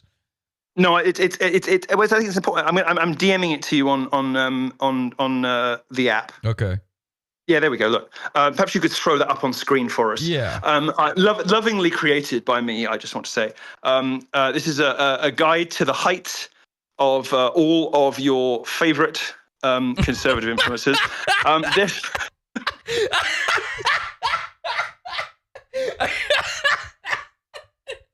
Oh, it took me a second, man. Oh my God. There's Milo Yiannopoulos standing at a cool 6'3". There's me looking heroic. That's fantastic. Nicholas J. Fuentes, who is 5'6", very, very, very upsetting. I know he's 5'6" because he told me he was 5'9". And because I made a mark on the door behind him when he wasn't looking, and went back later with a seamstress's tape and measured it precisely, accounting for shoes, 5'6". This is missing one thing though. Just one. Is it? Yeah. You feel free to draw on it if you feel it's missing something. Let me. Is this going to show up? Okay. How do I make that? What the heck? All right, hang on. I can actually do it like this. I think. I do have a way of telestrating here. Let me. Is that what it's called? Is it called telestrating? Yeah, I think so. Well, while you're finding out, I'll continue to narrate the image. Okay. So next up, you'll see Ben Shapiro, who's coming in at a towering, teetering 5'8", just clipping Nicholas J. Fuentes there. And finally, on the right is, of course, Stephen Crowder in his favorite outfit, coming in at a lovely round 6 foot. The Stephen Crowder one's what got me. Thanks. Cheers, right. thanks a lot. What I believe this is missing is, why is this not working? There we go. Okay, I think I've got it now. Let's see. Can you see? Why is that not showing up? That is crazy. Okay. What are you trying to do? Because what are you trying to show us? Well, I'm trying to draw. Are you trying to show us your height? No. Well, yeah, I would have to. Okay, we can do that one too, actually. All right, let me. I don't know. Are you a heroic towerer, or are you a manlet? What you strike me as somebody of a reasonable height. Okay. Thank you very much for saying that. That's actually one of the most important things in my life to me, is that people understand that inherently about me. I'll show you. I'll show you what I got kind of here. intuited that you were man height and not child height, like so many conservative influencers. What we're missing here is Ethan Ralph. Who comes in? Oh no, pigger tits. Who comes in? Poor pigger tits. No, I'm sorry. You're missing. No, you're missing. You're missing 4 folds. No, he's only got 3 tits. I know it's strange, but he does have 3 tits. Does he? He's like you would find him. I'm sorry, I'm going to out myself as a no. You'd find him in Mos Eisley, wouldn't you? Yes. The cantina in Star Wars. You would find it just behind the one with like the blop blop blop blop. There'd be at the back, or you'd see him casting Princess Leia into the pit with the creature. Alternatively. And then I would be. Let's see. I'd be right here. Here's me. Really? Okay. I'm 6'8". Are you really? Yeah, I'm 6'8", 270 pounds, and completely unstoppable. You even completely unstoppable muscle. You see, you even draw yourself as a girl. What? Well, I have long hair. What do you want me to do here? Yeah, but look at the lines of Ralph. I'm trying. And then look at the svelte, tumbling tresses, and look at the shape. Look at the shape. You know, I see. You've given yourself bingo wings when you meant to give yourself biceps. This is not my best work. I'll be honest. I just think, like, most people drawing themselves, wanting to, give themselves a bit of flattery, would know. So, like, you've given yourself gigantic traps and then no biceps, giving the impression of bingo wings. You've given yourself a pear-shaped body instead of a V, which is another female trait. And then you've got these sort of tapering legs and giant pointy stilettos. To say nothing of this curious lipsticked smile you've got going. You've added rouge to your lips. You know what you've got going on here? You've got nude eye and big red lips. You can't even see my eye. What are you fucking talking about here? Listen, nude lips and a smoky eye. I'll be honest. I was so hung up on trying to figure out if it was gayer to put myself next to you or Steven Crowder. You've drawn yourself Crowder. You've drawn yourself as Lana Del Rey. Okay, all right. You have. Fine. Listen, I admit this is not my best work. I do want to communicate to you that I am greatly in awe of your circus fight. Thank you so much. That's all I want is for people to tell me I am big. Well, I didn't quite say that, and fortunately for everybody, we'll never know. You are heroically proportioned, if this were a movie about medieval warfare, you would be towards the end of the champions when they get to the good ones. Do we want to keep going with Betty Minyard Stein, or do we get it and we should move on? Stop now! Please, I want to hear more about Betty. All right, let's go with it. It's silent here. I don't know what's going on. And I think it's over with today. No, it was just a thoughtful pause in the broadcast. Yeah, a moment of silence for Betty's victims. for the guy that shot himself skiing. Lady had left the school and she'd gone out to the parking area in front of the school.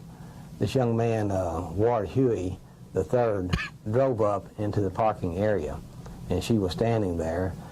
And as he drove up, well, he's... Wait, so she was... hang on a second. I did not realize this was part of the story. She was there already waiting for him. She was waiting for a victim to arrive. I was just going to say, she took any kid who showed. It was like anybody. It's just on site. She wasn't going for anybody. She just wanted scalps. Yes, she just wanted death. Exactly. You'll see the same behavior in Alex Stein outside McDonald's at 5 a.m.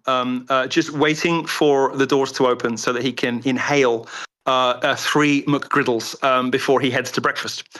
It's that sort of quiet lurking that is a hallmark of Stein predators. Yeah. For some reason, decide to back out, and this time is... There are so many predators named Stein. What's with that? Well, don't make me say it on YouTube. Well... This is the time when she shot. Okay, I think that's that one, and then let's go here. To create her fortress. You must send me. You must send me this video because I've got to tweet it. I need this in my life. I think you did tweet this one. I'm pretty sure. I know somebody did send you this. This is on YouTube. Well, if I did, I don't remember. I just copied and pasted. There was a lot going on. Yeah. But just make sure I get this video. Yeah, please. I will. Betty Stein called it protection. Protection against the Highland Park High School students who had taunted her.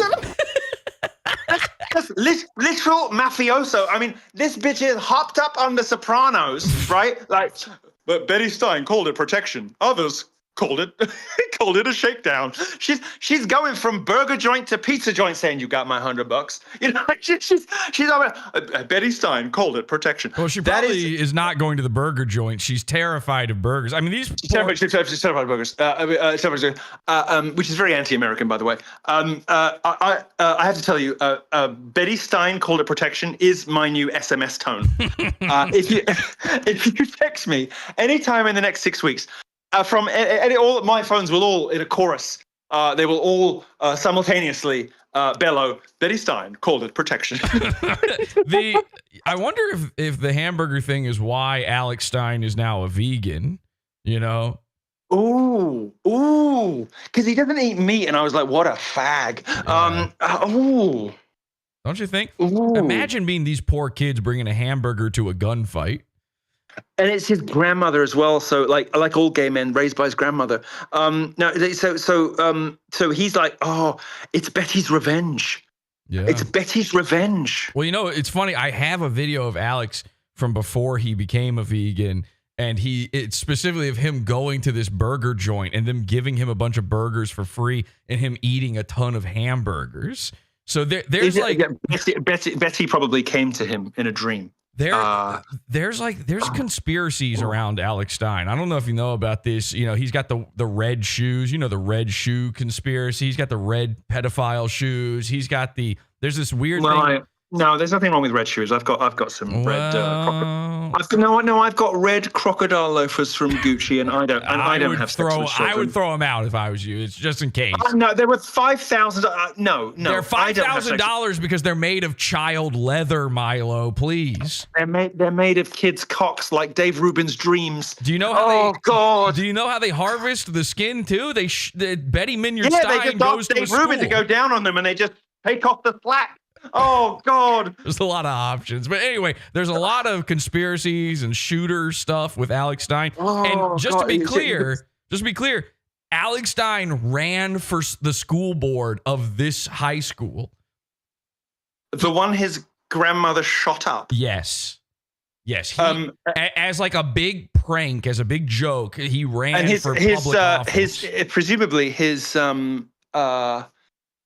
his slogan for the campaign was "Shoot for the stars." Yes. And he ran. I mean, what Betty began, Alex Stein was hoping to end, because as a member of the school board, of course, he would have had free reign of the school, and he could have finished them all off. Yep. He actually had her cowboy hat on his dresser, and he would stare at it and go, "I will finish what you started." I will avenge you. Yeah. Oh my God. All these years as sport. I pulled the trigger one time. 3 weeks ago, 30 years of anger and fear. That's an even better SMS tone. I pulled the trigger one time. That's enough times. I mean, listen, you're not hitting Columbine numbers. You're certainly not hitting Virginia Tech numbers with one time. Oh my God. But, one is pretty good. I pulled the trigger one time. Betty Stein allegedly shot a student at Highland Park High School. 18-year-old. And when you hear Alex say triggered, he's talking about this. He's talking about Betty. Yeah. He means Betty. Yeah. Huey. Witnesses say he was backing out of a parking space near her home.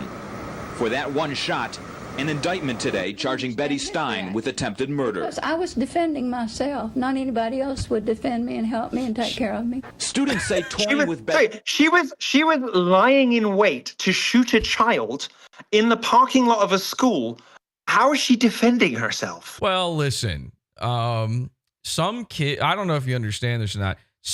There are kids out there. It's a roving gang of hamburger tossing white kids from the richest neighborhood in Dallas, Texas. They were saying the most terrible things about how they wanted my body. Did I mention I'm allergic to mustard? Because that's it's kind of deadly, you know. Betty Stein harassing her blossomed into tradition at Highland Park High School. It's like traditions, like having a great football team, having a pretty good basketball team, and fucking with Betty Minyard Stein, that old bitch. Messing with Betty Stein. Stein. I'm happy to be carrying on the great traditions of this fine educational establishment. Exactly. In giving Alex Stein almost as much shit as they gave his grandmother. I mean, I've been making fun of Betty Minyard Stein for so long. They might as well make me like an honorary, graduate of Highland Park. They should give us both honorary diplomas. Yes. After the shooting, in which Betty Stein allegedly had wounded Ward Huey, she told reporters she wasn't trying to kill anybody. No, I didn't want to hit the boy. Regardless, the Dallas County grand jury today issued its indictment, charging the University Park woman with attempted murder. Bob Siegel, Channel 5 News. She didn't even know she hit him. She was just shooting wildly. You don't understand. It was a random chance shot. That she'd been plotting and planning and lying in wait to... No, I'm sorry. I'm not buying it.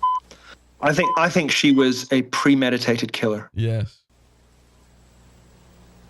I have no guilt feelings. I regret nothing. These are not the things you're supposed... Don't go on the news and confess, and don't go to court and tell them you feel no remorse. Betty is serving that outfit, though. Look at her. Yeah. This is. I have got to go to a party that Alex Stein is at, dressed as... No, I'm telling you, I've got the look. Let me show you something. I got those sunglasses. No, look, hang on, man. Where's I think you wore them on Alex's show, actually. Yeah, no, here they are. Yeah. Look, I got the Fendi. Look, this under a hat. I got the outfit. I've been trying for the past 2 years to get Alex to admit publicly that his grandma is a school shooter. I've done everything I can. He kept appearing on Fish Tank, that 24/7 live stream show. I've never seen it. It seems so boring. Well, I managed to prank call him while he was live on there. Thousands and thousands of people watching. He didn't know it was me. He thought I was some girl calling in. And I managed to get out just enough where I said, Alex Stein has a school. And then he hung up. I was so close. He knew? He knew. He knows my voice instantly. My whole thing with Alex, like I was on his old podcast years ago, Conspiracy Castle. So this is a blood feud. Oh yeah, he was supposed to be a guest on PodAWFUL. We were internet friendly or whatever, and you know who actually told him not to do it? The real cause behind all of this was there's this guy named Vito Gesualdi. He's Dick Masterson's co-host on. Yes, who we should also talk about. But that guy, he and Alex are friends, apparently. They knew each other from, stand-up or something like that, which neither of them are funny. And I imagine that, yes, of course, they're the people huddled at the back crying afterwards. Yes, exactly. Vito told Alex not to go on my show because... he said that he knew that I would be pranking Alex. Now, meanwhile, I just wanted Alex on as a guest the same way I have you on as a guest. I wasn't trying to do anything. So the entire story behind all of this is that Alex, the self-proclaimed king of trolls, was terrified of me, an internet troll. That's it. I mean, I have to say, his pathetic response to Dick Masterson is live. He's got oh yeah, oh dear, oh yeah, Vito, oh yeah, okay, yeah. I've never seen his show, obviously, but I recognize that face. I have to say, Alex has put in such a poor performance so often in his the thing he's supposedly king of the world at. His inability to manage me and to command his own show when all I was doing was just being impish, really, right, was eye-opening for me, just in how completely incompetent and useless he was. Yes, that's exactly how I felt when he last minute bailed on last minute, by the way.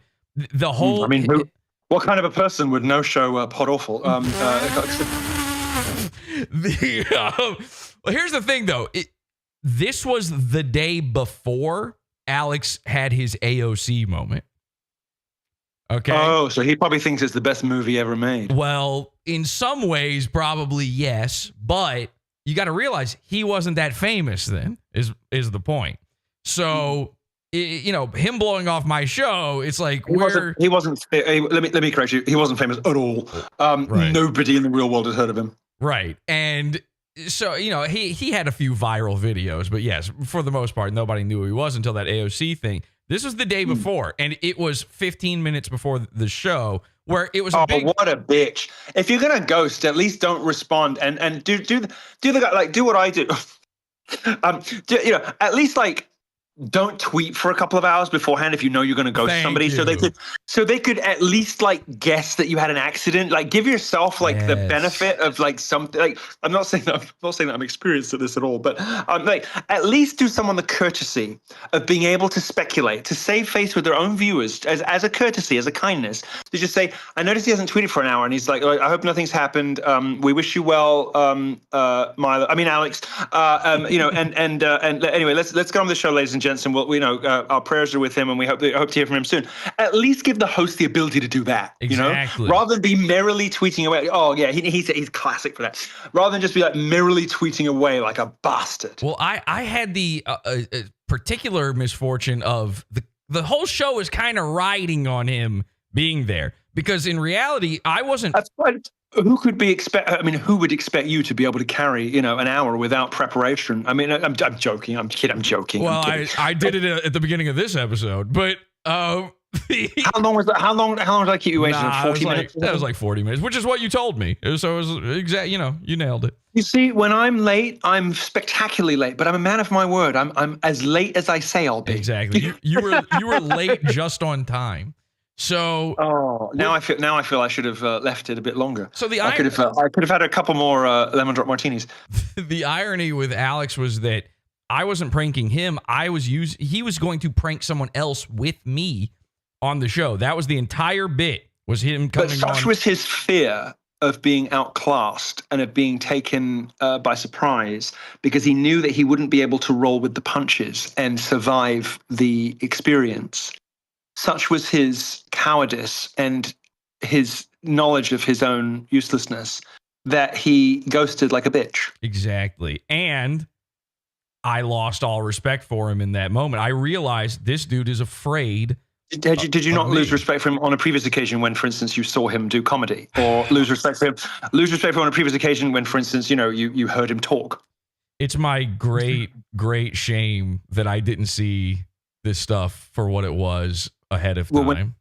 We are none of us perfect. We're none of us perfect. And you know better now. Exactly. I've learned a valuable lesson. But after that moment, I did become his biggest troll and ruined his life. I mean, on that episode... Are you an A-log, darling? Are you an A-log? I would say I'm A-log. I'm 2 logs, maybe 3 logs. I'm more logs than you could possibly... Yeah, that was Alex Stein tier, wasn't it? God dear. Well... I don't like using these terms. I don't like that term A-log. I was trying to make a joke of it because I hate that term.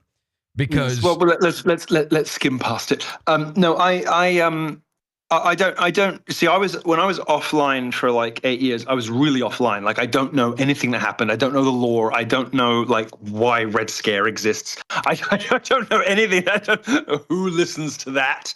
Yeah, there are shows and people who are like products of COVID who could only exist thanks to lockdowns. You know, like I don't know the lore of any of these things. I don't know who these people are or anything about them. Yeah. So I don't know a lot of this stuff. And I returned to the internet to discover all these new terms and new people. I mean, I came back to the internet to discover James Lindsay had 500,000 people following him, listening to his pronouncements on the state of conservatism. I mean, my God. I just, you know, it was in that moment when I discovered that in my absence, people like James Lindsay had been elevated, that I realized I had a responsibility to return. What actually, you know, I was thinking about this. What prompted you going on Alex's show? Like, what? How did that? I wanted to do what I did. Oh, okay. So, did you ask to go on, or did he ask you? Or no, I waited. No, I waited until I'd been invited by another show because I knew he'd never invite me because he's a coward. He told me he was going to invite me like 3 times and then never did, which is a classic Alex move. That's right. I forgot you were supposed to be on other Blaze shows, and then you. So I waited until I was invited on another Blaze show, and then I said, "Oh well, of course I'll come." But you know, I won't just stay anywhere, and I don't fly coach. I mean, true, but I just said, so if you're going to spend all that money on getting me down, why don't you book me on a couple of shows? See who else wants me. And of course, then Alex couldn't say no. Right. So then I made sure that Alex was the first show that I did, and got everything I wanted, and then flew home. Okay, that actually adds up. That makes a lot of sense. Well, so I very much relate to exactly the way you felt about losing respect for him in that moment. So I literally went through all of that stuff. I just happened to go through it before anyone had ever even really heard of Alex Stein. And then he, and this is crazy, threatened to sue me for making fun of him.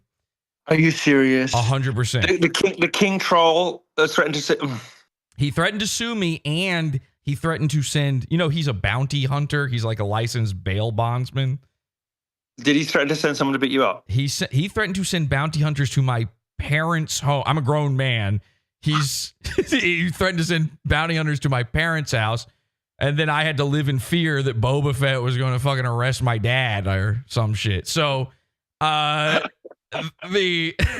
is real. This is I've shown the screenshots many times. We've done the episodes about it, but this is insane. Yeah, the Mr. Biggest Troll ever. Which, by the way, can we just say this? Yelling sexual harassment slurs at AOC is not a troll. Saying you like a lady's butt is what a construction worker does. Like, that's not exactly, you didn't trick anybody with that. AOC wasn't walking along thinking, probably nobody's liking my butt right now. And then all of a sudden you really fucking got her. There's nothing. Well, there's nothing trickery. I can see he's intruded on your psyche for some time. Yeah, well, listen, I would not. I don't hate Alex. I don't even. I wouldn't. I've got to stop you. Like, let's change the subject, because I don't hate Alex is one of those intros where you know you're going to be here for 2 hours, and I don't know if I've got that long left in life. Oh, I get it. All I was going to say is I don't hate Alex, but I do wish he died. Oh dear. Okay. I really fucked that up for you, didn't I? That punchline. No, there are people. It's against my faith to pray for people to be dead, which doesn't mean that I don't do it ever. We all make mistakes. I don't. But there are people. I think the world would be improved by the absence of, and certainly you're a nice guy, and I would like you to be happy. And I think it would increase to some total of human happiness if Alex were to be hit by a train. I think it would. I think he exists in that category of sort of Nick Fuentes and a couple of other people who just everybody would be better off if they just weren't. Right. Nick Fuentes is gay, right? Yes. Okay. Why was he in that? Group chat with Pariah the doll and all these other trans? Why do you think? Okay. So I stole his troon. Yeah, I've seen. What is going on with that? What is the deal? Because just to be a shit, and then not, and then after that, I actually kind of quite liked. The person in question is actually quite a gifted musician and a devout Catholic, and so in order to, I would say, I was joking to myself, the ultimate expression of BDE is going to be like steal his troon and then detransition him, just to show that I have absolute mastery over the object of your affection. That in fact has happened, but I've signed Pariah the doll as to my firm because I in fact determined that Miles Yardley, which is the name of this person. I was going to say now that they're detransitioning, do we call him just like Jeff or something? What is it? Greg. Bob. Yeah. Back to the name his mother gave him, and he is living in accordance with God's wishes for himself. He allowed me to cut off all his hair. We shaved his head. I saw that. And he's living now according to God's wishes. And what started off as a troll to irritate Nick Fuentes has actually ended in something that could really have profoundly and lastingly good consequences, not just for this person's career but for their immortal soul. So it's had and nothing annoys Nick Fuentes more. So it's been a win all around, really. Yeah. When it comes to Nick, the gunman who showed up to his house, what's your take on that? They did it. They did it themselves. They staged it. It's bullshit. Look, it's classic Ali Alexander, the pedophile funder and ultimate architect of America First, to pull this kind of a stunt. Remember that immediately prior to that, Nick Fuentes was the internet's biggest lolcow for like 24 hours. Right. Everybody was shitting on Nick Fuentes for like 2 days. They needed to do something to break it up, make him sympathetic, have everybody come back. Oh, well, I know we were joking, but this is unacceptable. It is classic Ali Alexander to pull a move like this. I mean, I don't believe a word of it. Wait, you don't believe the gunman even murdered those 3 people? Look, I haven't looked into the police reports do not support Nick's version of events at all. I don't know what the truth of that situation is. It does seem like some people died, yes. I wouldn't put it past any America First supporter not to just lose their shit, go to the wrong house and accidentally kill people, and then finally come up to Nick's house where they were supposed to be in the first place and just kind of call out for Nick and then fuck off. I don't know what happened, but I suspected something more like that. The guy does have Groiper phenotype. 100%. Yeah. And I got to say, I've lived for many years now, according to the maxim of just assume the opposite of whatever Nick says is true. And that has never failed me before. Okay, gotcha. Yeah, because there was, when you watch the video, I was theorizing that the guy was like Nick's boyfriend or something, coming to find a place to hide after committing the murders. Ooh, I like that. That could be it too. That it's really good, but there is this other thing where his whole the whole crux of what he claims that this guy was there to murder him. If you talk about his boyfriend, if you're going to talk about his boyfriend, you shouldn't immediately segue into his hole. Good point. But with and by the way, like 3 people died and fucking Queen Nick made it about himself. The other thing that I think might have happened. Yeah.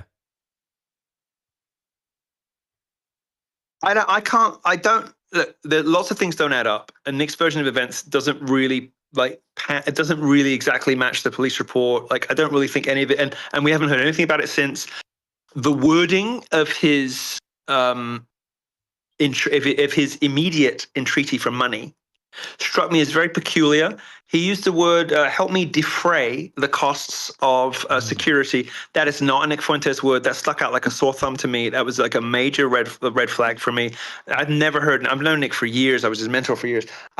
Much to my shame and chagrin now, but I have never heard Nick use the word defray. That's like the kind of word I would say. That's right. That's a legalistic accounting fag word.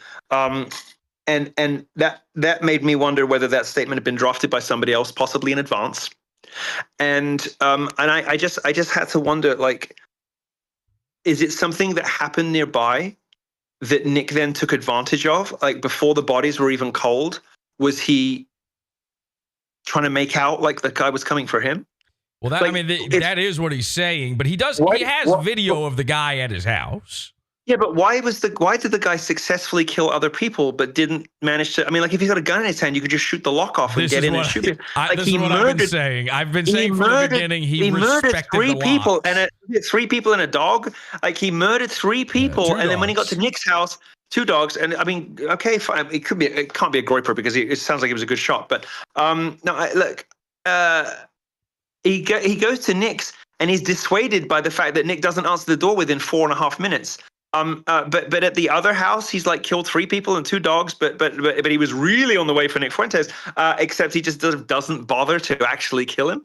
I'm sorry. I'm terribly sorry. I am not buying it. Yeah. When you're an assassin, you typically don't respect locks.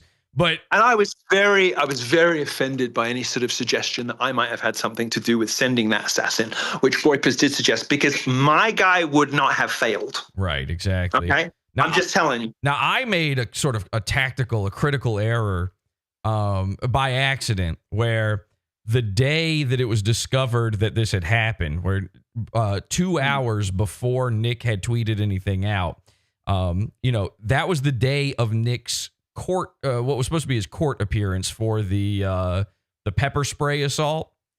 And yes, that lovely old lady. Yes, you recall. So I had asked some henchmen of mine to go to the court with a sign to make fun of Nick, and because I assumed there'd be protesters there, and to scatter them wearing masks in the crowd and holding these horrible signs that make them look. No, I think that's okay. Crazy. And the sign said, I will rape Nick Fuentes. And then the other side said, Nick's body, my choice. And I like that. That's now, good. But here's what happened. Here's a problem. So it's 2 hours before anybody knows the gunman was there. And my henchman went out there and he said, nobody's there. It turns out Nick's not going to the court. He's appearing through Zoom. Nobody's here. So on his own, he decided to go to Nick's house. So I had a guy in a ski mask outside of Nick's house saying, I'm going to rape Nick Fuentes while cops were there interviewing him about a gunman coming to his house to murder him. Yeah, that's not great. Yeah, it kind of, and here's the worst part. I then released the video. We still didn't know about the gunman. I then released the video about an hour before Nick announced this. And so an hour later, everyone thought that I sent a gunman to his house to rape him. I would have owned it, man. I would have owned it. I would have just said, you know what, I did, and in the event, someone else beat me to it. You could have said, look, I'm not the only person who is sending assailants to Nick Fuentes' house. Yeah. And look, here's the good news. My guy was only going to rape him. The other guy was going to kill him. Exactly. On the pecking order of bad, I'll show you. I had 2 of these made. At the courthouse, I had somebody at the courthouse too. Maybe they went home with your friend. At the courthouse, where is it? Oh, it's here. At the courthouse, I had somebody waiting to give Nick this. I had another one made because I like left phones. It's the You're a Star. You're a Star. Triangle of Sadness Awards. Because he's got this like horrible like Mexican jowl now, Here, look. I don't know if you can read it behind you. It's hard because it's transparent. Yes. Thanks. I can tell. Can we see it now? No, not really. A little bit. No, I can see it. That's fine. No. Let me do it properly. Let me find something. God. Let's just stop it. All right. This is inside the mind of a conservative movement's most brilliant thinker. This is what it's like. Let me find something for you. Well, you got to have something somewhere. There's like a million things around. Oh, here, look. Let's do it on here. Look. Okay. There we go. Oh, these are the shoes. Look. They're not in here. What the hell? Where are they? Oh, there they are. Look. Oh my, yeah, you got to get rid of those. Those look like something the Pope would wear. It's not. Yeah, exactly. Well, I know you're Catholic, but sometimes that's a bad thing. All right, mate. Okay. Anyway, look. This is the shoes. Okay, look. Here, look. Watch this be too light a color of pink. Oh, fuck off! I could see it. Just wait. There you go. There you go. There you go. It's the You're a Star, because he has always wanted to be. You're a Star, the Triangle of Sadness Awards, Nicholas J. Fuentes, 2024 Laughing Stock. So, in the event, because he didn't get this is called the Adonis, by the way. This is it's like I spend my whole life like just making fun of people and being ridiculous. So you walk into my room at any one point, you will find styrofoam heads. God knows what that was for. Wolves. Look, there's Theodore. This is Theodore. This is horrifying. No, this is because I'm training my cats. You see, I'm training my cats not to be afraid of the coyotes outside. So I come up and I go, and the cats just go.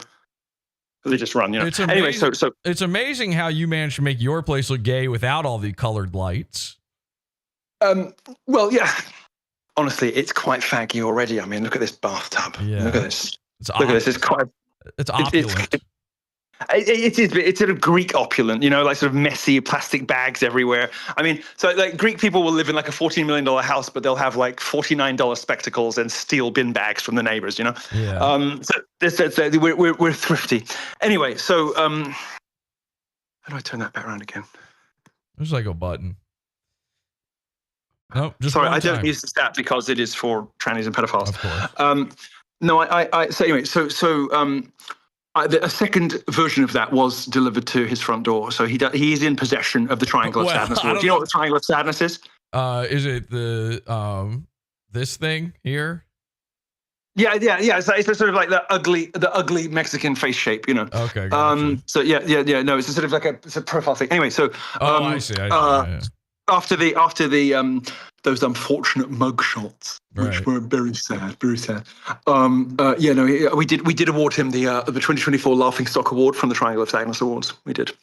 I don't know if you saw the video of his front stoop there, but he got the package, but he's leaving all of his packages out on the front stoop. He's not opening them. It's literally a pile of Amazon packages and so on outside of his front door.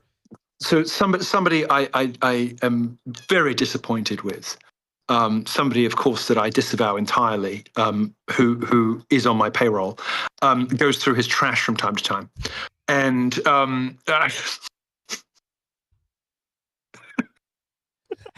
does that sound worse than sending a man in a ski mask with a sign claiming he's going to rape a guy? Because it's creepy and weird. But I'll tell you something. When Nick found out that somebody was going through his trash, he started getting one of his groypers to go and pick up his rubbish twice a week. So now, every week, twice a week, somebody pulls up to Nick's front door. I've got footage of this. I haven't released it yet. And he hands them at the front door. He hands them his trash. And they drive away. And the only thing in the bins out the back of Nick Fuentes' house are flattened Amazon boxes. Everything else, the letters, the food, every other kind of refuse is taken away by hand by a Groyper volunteer in Illinois because Nick is frightened of people going through his trash. What's he got to hide? Lube wrappers. I mean, who knows? But I thought your viewers would be interested in that little tidbit. Yeah, no, that's fascinating, and I will also be sending people to go through his trash, be assaulting the guy who comes to pick it up and pick through it. Now, I hope that our respective assistants don't start fighting over his trash. That's a good point. Maybe we should sort of coordinate on this and. I feel there should be a Slack group in which we, you can have Tuesdays and Thursdays. I will have Mondays and Fridays. Well, only one day is trash pickup day, though. So we're going to have to. What's the biggest trash pickup day? Probably Friday. I don't know. Wouldn't know. I just sort of drop things on the floor and the next day they're not there. I don't really know what happens. I'll explain. No, that sounds stupid, but I'll explain. Look, I live in this ridiculous house. The people around us do these things, But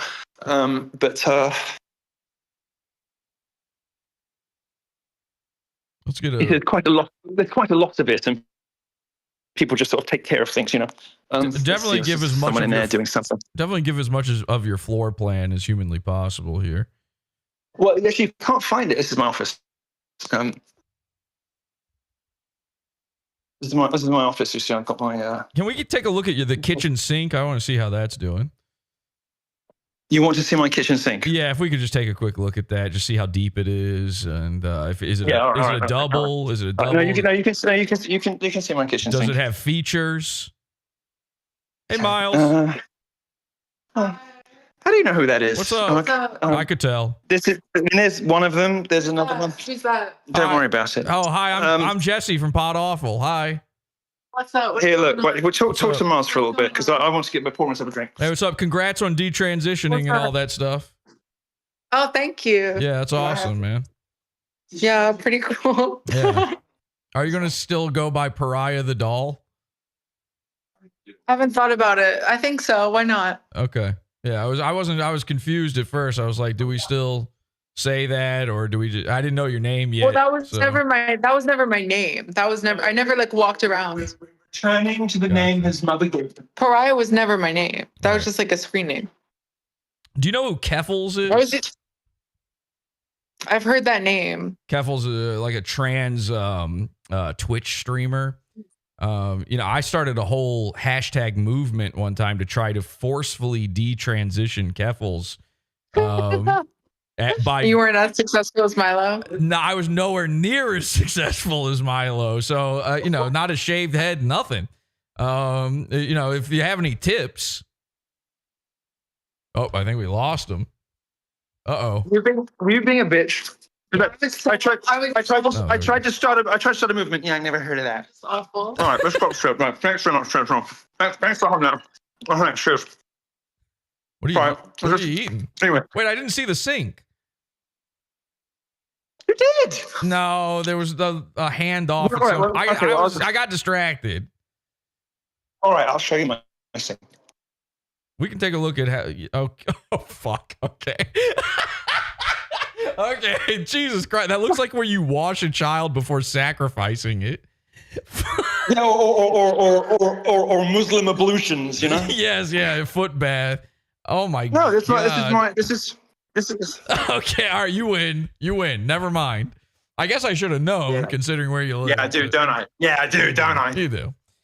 Wait, that's Dove Charney's house? Yes. Okay. Look, this is supermodel. Is that guy? Hi, Cat. Is that guy? Boy. Oh, look. He wants to be. Look, he does that when he's feeling cute. Feeling cute might delete later. Is that what's going on right now? Yeah. What were we talking about? Oh, the Nick Fuentes. So the his whole thing with that gunman is that it kind of rides on the fact that the guy in the video at one point does say, "Yo, Nick," as if he knows who lives there. But the thing that's been pointed out since then is right before he does that, he looks at the giant pile of mail, which would have his name on it. Yes, he does. You know what I mean? There's no evidence he knew who. Yes. There's no evidence he knew whose house that was. Exactly. And a bunch of dummies, a bunch of groypers then came at me and said, well, that's stupid because it would say Nicholas on the package. Why would he say Nick? As if you can't. As if you can't do the math on that and figure out that it's Nick. But think about this. It's a big pile of mail that he's not opening. He got doxxed. People are sending him packages, and that's why he's not opening them. And if people are sending him packages, they're not going to put Nicholas Fuentes on there. They're going to put Nick Fuentes on there. So he's just reading the name. I would say if it's not Nick's boyfriend, it is a complete stranger who picked the house at random. And from what I understand, the guy lives about 10 minutes down the same street, basically. Bro, that's just some nigga. It's just some That's nigga. Nobody. I've been saying it for a while now. It's just some nigga. Oh, my goodness. I hope you've been saying it just like that. Well, I've been using an R when I say it, but... Well, I do have the credentials to say it, but I like to use it sparingly. Yeah. And I like to use it only when required, and I like to use it exclusively on white people, because it is funnier. Well, just sort of turn to someone and on the omnibus or on a train or on a plane in first class. You just say, "Good morning, nigger. Would you like a drink?" Just like it's something that strikes shock and horror and awe into the hearts of the liberal mind. And so if you find someone who's, first class on planes now is exclusively populated by Democrats, because it's all of the kind of anxious middle lawyers, doctors, teachers. It's all the people who hate Trump are in first class now. And so you can say almost anything and the whole cabin will go, it's good fun. It's good fun. Probably just you showing up is enough, but it does happen. I'm not sure they're even that shocked by the N-word at that point. No, I'm allowed to say it. I don't have the Kanye hood pass or whatever. But I don't know if you know this. White people invented the word, so we're just allowed to say it. It's our word, actually. Yes, I mean, for it to be reclaimed, there must be some sort of handover of ownership, and right. I don't recall giving it to them. We didn't give it up. We never gave it up. And I'm from the South too. I'm from the capital of the Confederacy, so where they never give anything up. They never give anything up. They still on this. They still on this. The South will rise again, is all I'm saying. But anyway, so the Nick. The first thing that told me that Nick Fuentes was a fraud was his contempt for the South. His complete disgust and contempt for the South, and his constantly going on about rednecks and hillbillies and all the rest of it. And I was like, oh, you're actually just a son of a bitch. Yeah. Sorry, this little guy needs some attention. Yeah, he hates anybody. He hates anybody that's not a twink shorter than him. Seems to be the main capital of groypers. Oh, we lost him again. We're moving around. Fella. Come on, boy. Let's sit on your favorite shelf, okay? Cutting out a little bit. Give you a second. Sorry. It's all right. He likes to be up high, but he doesn't know how to get up there, and he complains when he can't get up there. Isn't he beautiful? Look at this boy. Now behave. Don't yell when I'm on the phone. Okay? Yeah, I'm pretty sure the toxoplasmosis has taken over, but we'll figure it out. Yeah, they get kind of emotionally attached to their cats. I'm like, yeah, it's I got worms in the brain. I know I do. It's definitely there. There's some sort of parasite lurking around in there. Maybe feline AIDS or something as well. Look how beautiful he is. Look at him. See, yeah, it's there. Normal. It's there. I got it. Do you want to get down, buddy? Maybe add that to the formula of your what was it called? Gay purge. Gay purge. Thank you for remembering that. Yeah. Yes. Come on, boy. You're making an awful fuss. Let's do this. You got into a fight with Ethan Ralph. What are you doing? You see, he's straighter than I am, rubbing himself against this woman and her copious boobs. He's a ladies' man. Sorry, I'm still talking about my cat. What's wrong with me? I'm not super impressed when you say straighter than you are. It's a low bar, really. All right, bro. Okay, bro. So you got into a little thing with Ethan Ralph here recently. What the fuck happened with that? Well, when proteges fail, and Ethan, was always my least promising protege. But I loved him still. It's kind of like when you just feel sort of. You just feel so connected to the. It's not funny. They're very smart. They're very smart, and he knows I'm trying to have a conversation. Oi, go talk to your sister. What? If it was a dog, Ethan could hang it for you.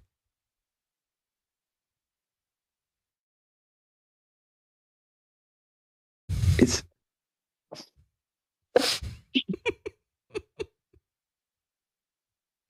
You ever consider that? Maybe that's why I become a cat person. Look, I have great, profound, sincere fondness for him. That is not a joke. That is not a silliness. because I see the good and the brilliant in him, and it is in there. The funny thing about Ralph, the reason he's endured so long, someone just texted me, it's because I gave your cat my drugs. Are they watching? While we were talking, someone's just texted me, it's because I gave your cat my drugs. I guess they're watching right now. I don't know. Yeah, they are. Yes, Okay. people are terrifying. No, I have sincere love for Ralph, and I probably should leave it there because I really do. Hello. No, I was just saying maybe don't leave it there. I'm sorry, Maybe- there's someone calling me, and I was trying to reject it, and I thought I might have. Oh, no, we're here. People have been calling the whole time. Look, I sincerely do love the guy, and I wish the best for him. And his pigger tits. I'm talking about pigger tits, yes. I'm saying, and you wish the best for his pigger tits as well. All three of them. These babies right here. All three. Yeah, all three of them. Did you see the? Did you see the? Oh, yeah. Yes. Yeah, this is the guy. This is the guy you have extreme fondness for. Jarvis, enhance. Yeah. Let's take a real hard look here. What exactly is going on there? Why does he have three tits? Jarvis, can you zoom in on that left tit, please? Yeah. Well, is that the back or the front? Oh, no, that is still the front somehow. Do you know what's frightening when you can't tell which is the back and which is the front? Yeah, that's... oh, God. Oh, you weren't kidding, were you? You weren't kidding. I thought it was a black woman's back for a second. Oh, well, if it... Oh, oops, I didn't mean to do that. Whoops, I fucked up. Sorry, hang on a second. What did you do? What did you do? No, what did you expose? I messed up the cameras. You said whoop like you just accidentally revealed your desktop and your like porn collection. I promise.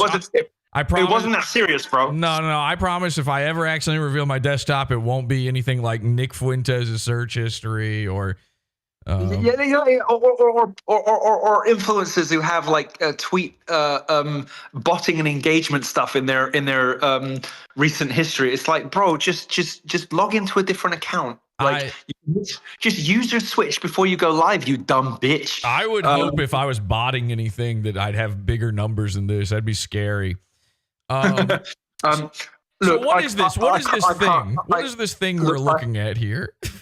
Well, this, you know, you're trying to trick me and trying to get me to say something. Let me finish. Wait, you're trying to get me to say something horrible about Ralph by showing me a photograph of the surface of Mars, and you are trying. You literally stole the joke. I was literally going to say this looks like Elon Musk's wet dream. Like he's going to land on this. This is the first view from Atlantean 11, the Mars colonization rocket approaching the red planet in the year of our Lord 2032. Guys, everybody watching, make sure you tweet at the Ralph Retort right now. Let him know don't. And if you do that, tell him I love him. Let him know that Milo is on, and Milo thinks he should be removed from the Gamergate Mount Rushmore. Oh, I never said that, and I never would. All right, you take that back. I won't. Take that back. All right. Then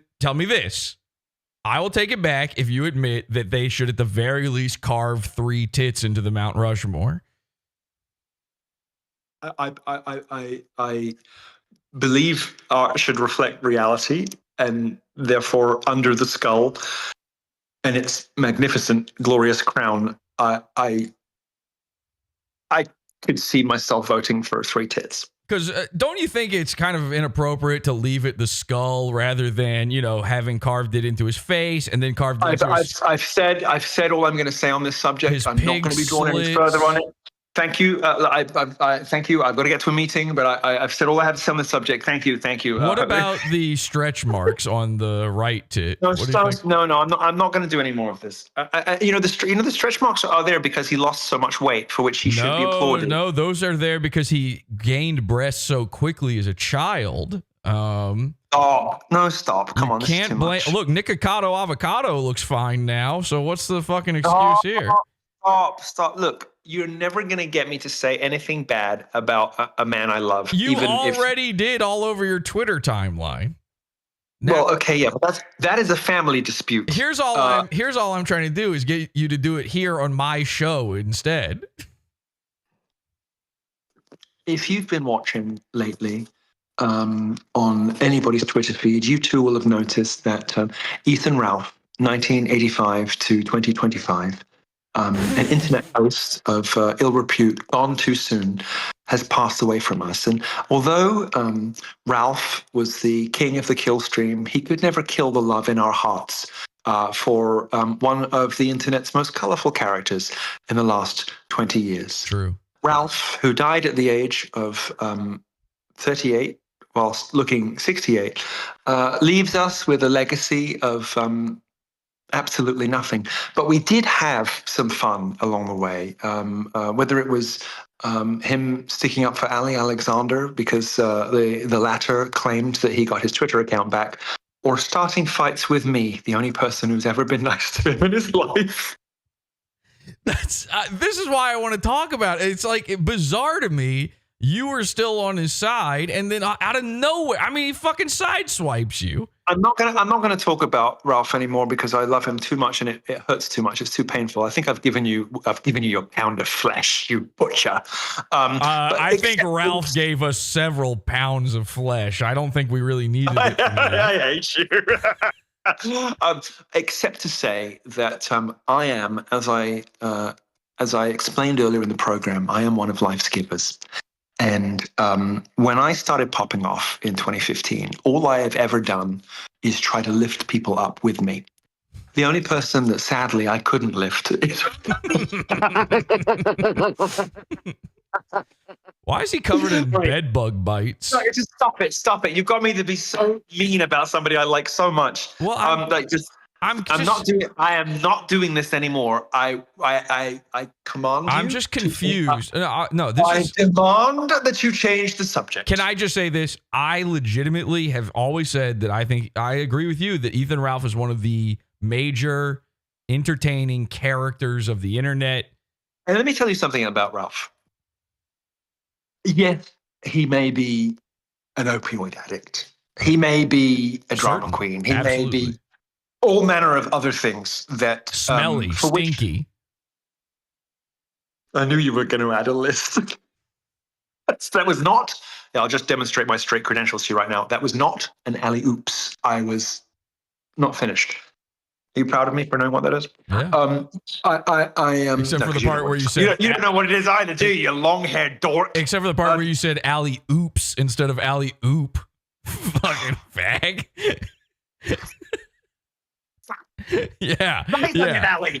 No, let's. I was going to let you slide on that one, and then you had to do the long hair. And then you had to say, "Are you proud of me?" Yeah. You see, I always do. Look, I have tried to lift everybody up as best I can, and not everybody wants to be lifted, and not everybody. What do you have, a forklift? Jesus Christ! What are you going to do? Stop. Calling a backhoe? Stop. But I will say this about Ralph. A troubled man, a complicated man, a man with many sides, many issues, and many dimensions to him. Ralph, nonetheless. Mostly width. You're funny. I should have let you talk more. Stop.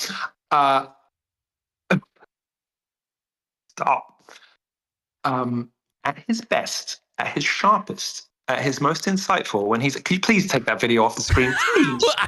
Just so people know who we're talking about. I'm trying to pay him a compliment, and all I can see on screen is... Well, I want people to know how sharp he is. Why is the surface of Mars rippling?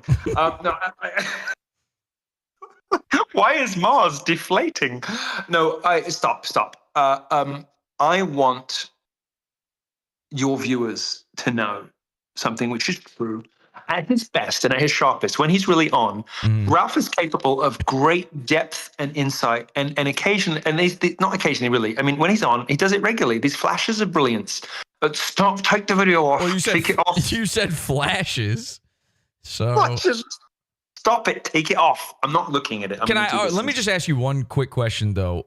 Do you think it would? No. Just wait. Ralph has two qualities which I really like in people. Looks like he's got three qualities. Stop, so much. Stop.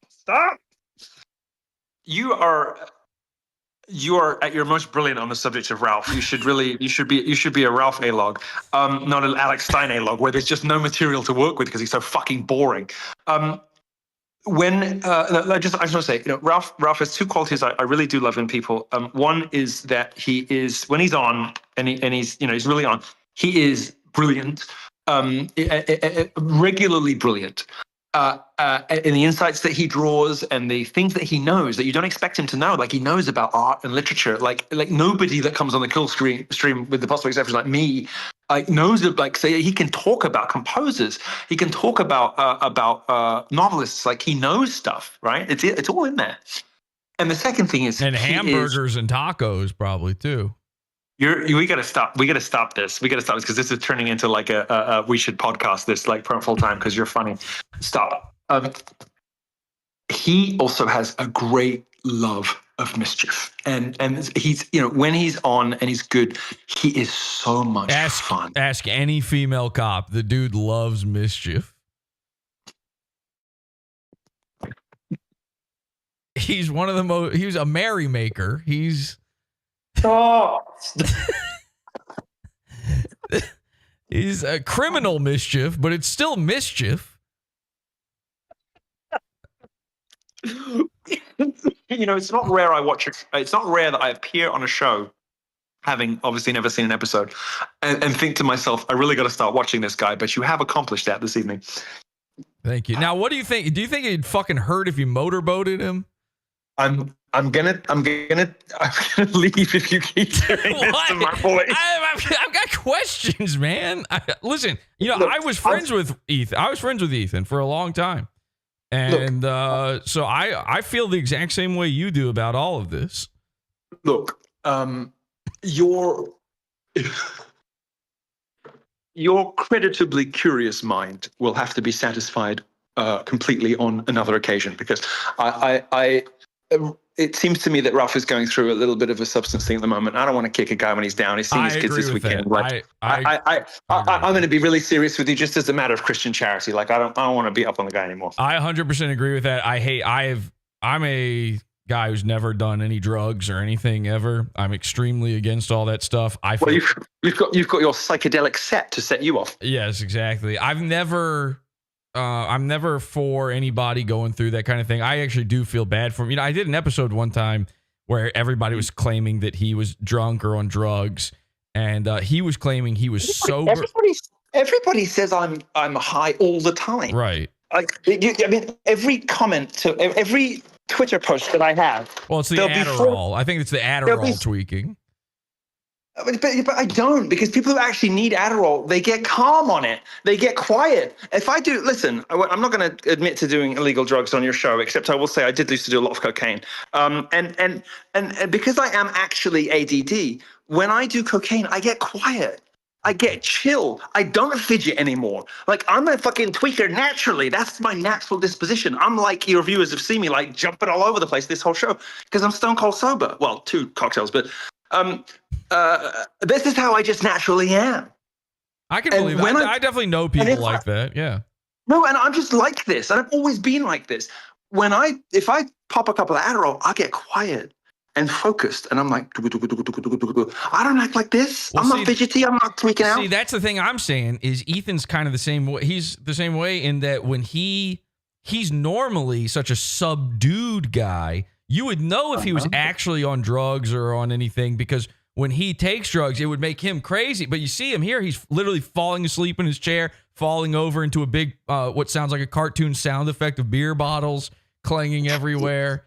His feet, I think it's his feet flying up in the air and his shoes flying off of him and everything. There's actually like a stop it. We said we weren't going to do that anymore. That literally, I'm describing an actual event that happened. His shoes came off, like Mug Bunny or something. Yes, this is a video. You can look it up. This is a real thing. But no, I feel if he, because he's got these bite marks all over him or something. People were saying it's bed bugs, but maybe it's.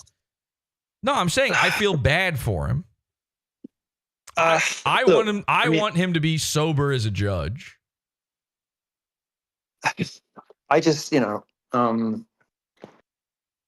you never know what people have been through and everybody knows exactly what Ethan Ralph has been. It broadcasts it all. You know, the wife and the I'm talking about his childhood, bro. I've seen him shove his thumb up a girl's butthole. Like, I know what he's been through.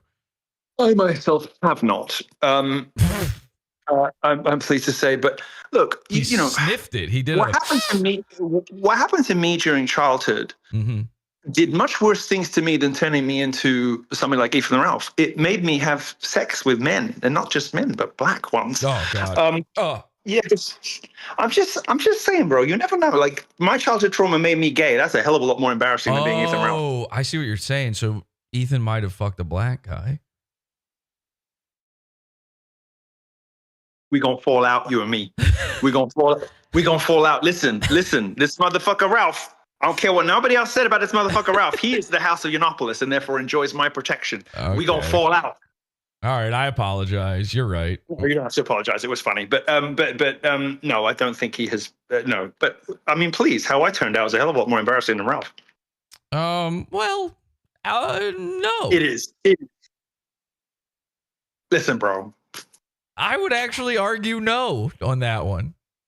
Being gang raped by niggers and going back for more. I think it's a bit more embarrassing than being Ralph and being a bit of a drunk dad. I'm not gonna. Are you currently being gang raped? No, not at this exact moment. No. So I would actually. I think I might pick that one over being Ethan Ralph. I'm not. Well, maybe me until 2020. Okay. Is more embarrassing than Ralph. Okay. Maybe I'm not now. Yeah, somewhere in there for sure. You want to know what a boring person I am? Like, what no sex does to someone? This is that Lego? Oh, that's the one you brought on Alex's show, isn't it? It is. It's the Notre Dame that I took. I was gonna start it on Alex's show. Yeah. Look. This is what I spend my time with: making ex-gay coasters and building Notre Dame in Lego. I mean, I could not be any more boring. I can't believe you actually built it. I really thought it was just a prop. No. I built it at Christmas. People that, Milo loves to party, but they can never point to an example because they don't leave the fucking house. Okay. This is how I spend my time. I'm not going to make you talk bad about it. I actually respect that. I think you're doing the right thing. I feel a sense of responsibility and protection and a kind of older brother vibe, when it comes to Ralph. So there's a limit beyond which I just don't feel good talking about him like that. I guess I just got the wrong idea because of your Twitter timeline where you kept calling him we've been going for each other's throats. We've been going for each other's throats. We do that every couple of years, but that's family shit. That's between us, Okay, I got you. Well, what happened with the Dick Masterson thing? Because Dick Masterson, I'm actually one of his top. I'm one of his top enemies too, and I don't really have enemies because I don't really get into feuds. I just drop neutron bombs on people. Mm-hmm. But there are lots of people who think they're in feuds with me. Right. And I don't know many of their names, but they're all convinced that we've been in feuds for years, and I don't know who they are. I want to start telling people that myself, actually. No, just sort of like there are so many people who think they're in a feud with me, and I don't know their name. Bro, I don't know who you are. And they're convinced that we've been like an internet spat for years, hundreds of them. Anyway, so I don't have enemies per se, because when people piss me off, I just take them out. But it strikes me that Dick Masterson is, if you don't mind me giving you another compliment, a little beneath you as a subject of ire. Well, yeah, I mean, it's not, when I say I'm his enemy, I mean, he's not mine. I am his enemy because I make fun of him. And who have you decided to take against? Who do I consider an enemy? Mm-hmm. I gotta fix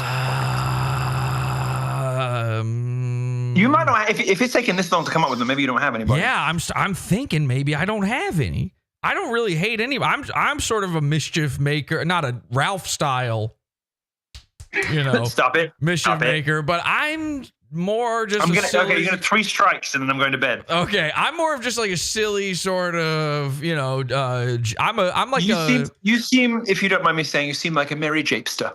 I'm a groom stool. What was it? A groom of the stool. A groom of the stool. I'm more of that. I don't know. I don't think I'll give you this promise. I'll give you this promise. If 50 million people die and I become the King of England, you can be my groom of the stool. Thank you so much. With Dick Masterson. Please you know, since I have become a heterosexual, I've got very normal shits. They're not terribly. I was concerned. I'll be honest. Yeah, I'm not going down there. Where so many Negroes have been before. No, I've got very. Gavin McGinnis's best joke was like, so he said, so now you're straight. Can you fart now?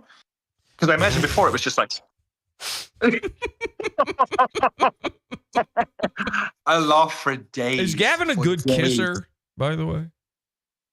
I've never, like when you vomit and it's like from your ass and your dick and your balls, like you're vomiting from that deep a place. No, he's not. No.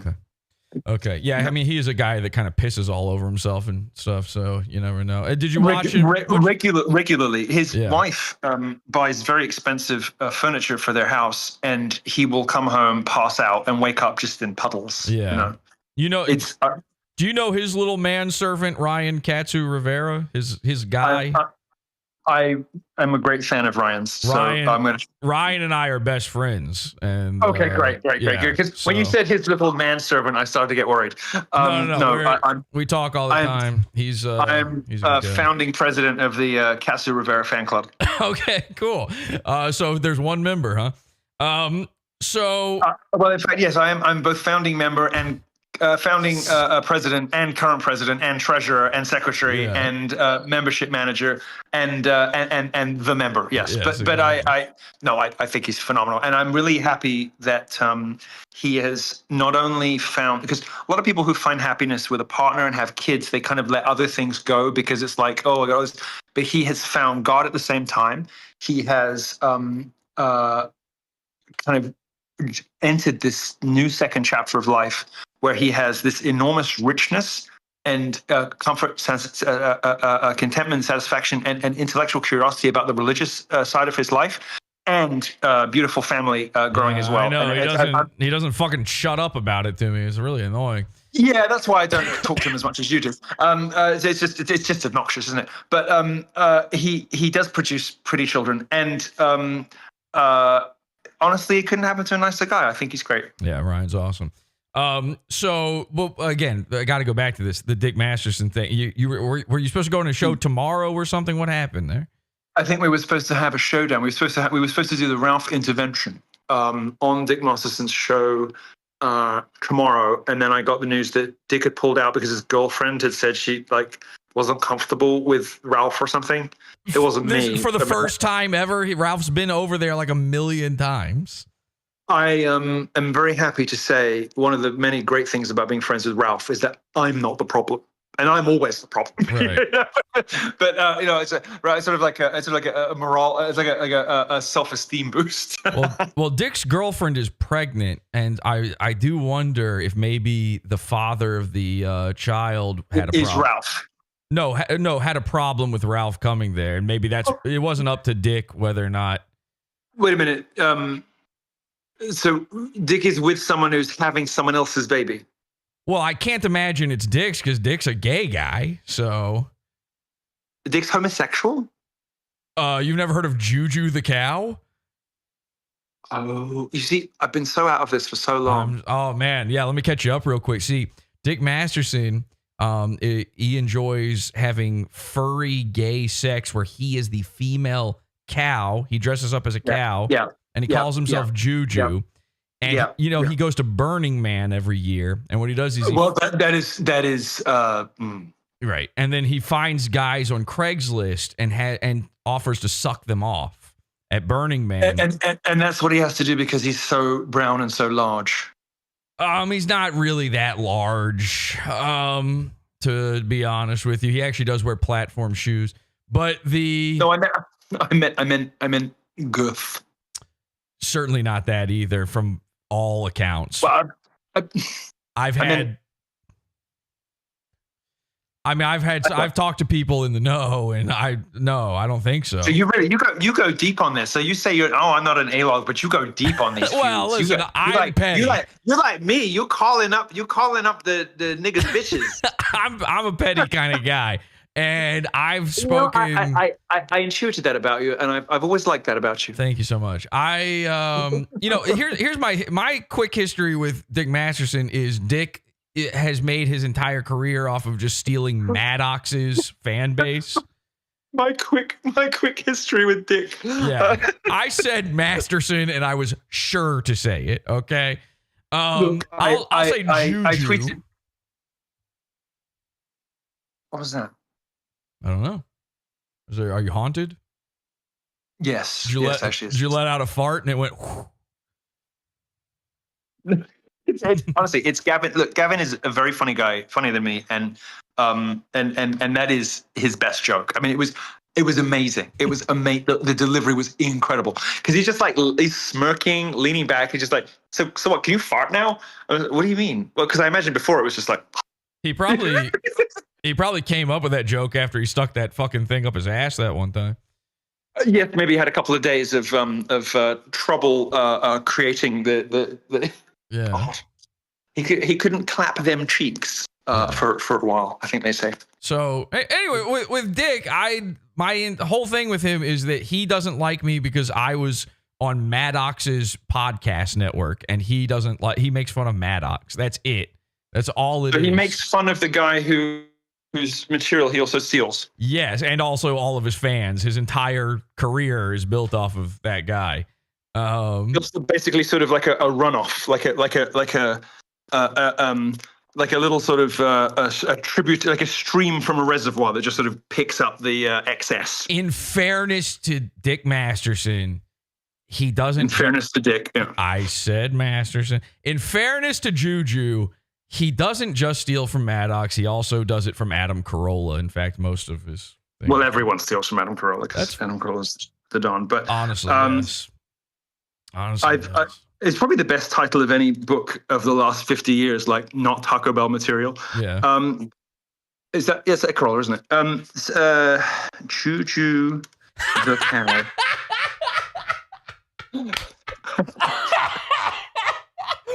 Fuck. Throwing on the granny glasses and typing that in is the fucking holy. That's a highlight for me. Put that on the reel. So make sure you send me that clip afterwards. Just Juju the clown with the mechanical keyboard. Yes, that was awesome. Fuck, man. Somebody Juju the clown. Clip that. The cow. He's a cow. He's a girl. Sorry, I did write it correctly the first time. Okay. I did it right. Okay. Juju the cow. So, yeah. The first thing that comes up here. Look. The first thing that comes up is Paris the Highland cow, the microwavable cow. I would maybe try it in quotes probably to get the best result. Right. Okay. And is it Juju like this in after the Japanese fashion? Juju. Yeah. Yeah. Juju explained.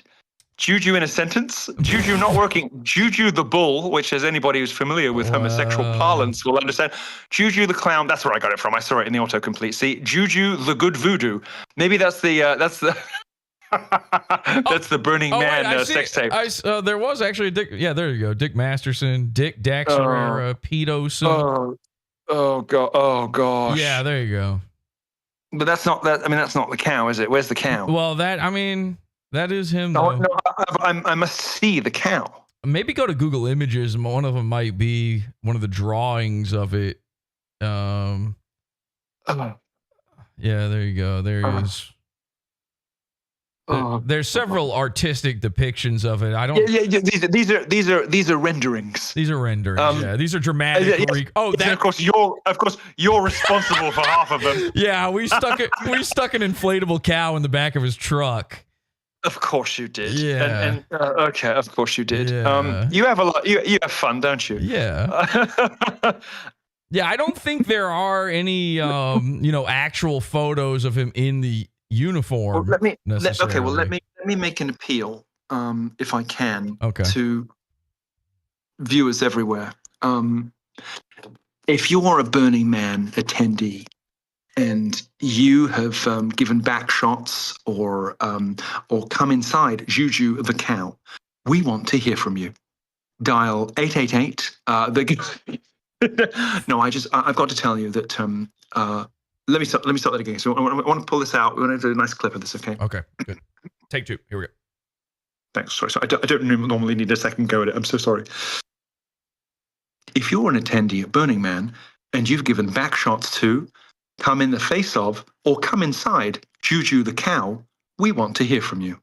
Contact PODAWFUL at x.com/PODAWFUL with your testimony.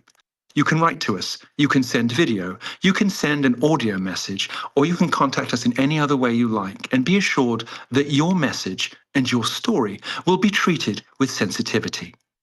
If you're a victim of Dick Masterson's bovine alter ego...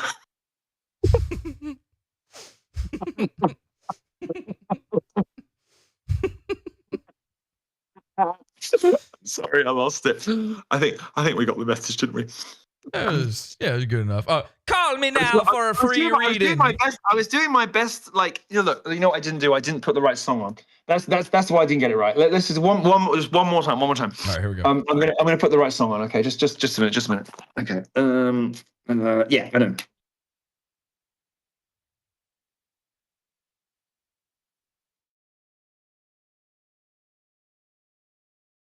There we go. All right. So just if you just imagine this, ladies and gentlemen. Imagine it in black and white. Okay. Are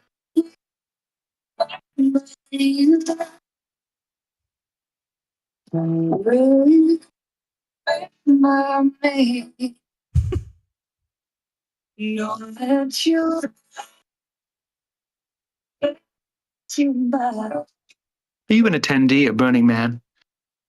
Have you given back shots to, or come in the mouth of, or perhaps come inside Juju the clown? The cow. Take three. The cow. Sorry. All right, I'm gonna have to go to bed after this. All right, I'm so tired. Oh, I'm so sorry. I'm so sorry. We gotta nail this. We gotta nail it. You thought you were in experienced hands. I am sorry. I am so sorry. I like that it was the live version as well. So this is good. Okay. All right, here goes. Let's start again. Right. Here we go.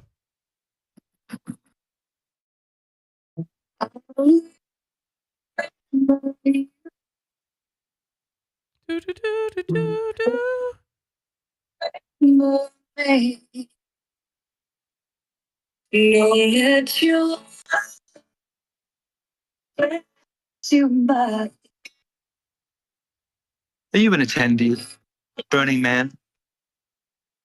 Why wasn't the volume working? All right, this is the last. Okay. If it makes you feel any better, the audio is cutting in and out because of the music, and I was fine with that because otherwise I'm probably gonna get like a copyright strike. So this is the last take. This is the last time we're going to nail it. Okay, I can feel it. Let's okay. Here goes. Are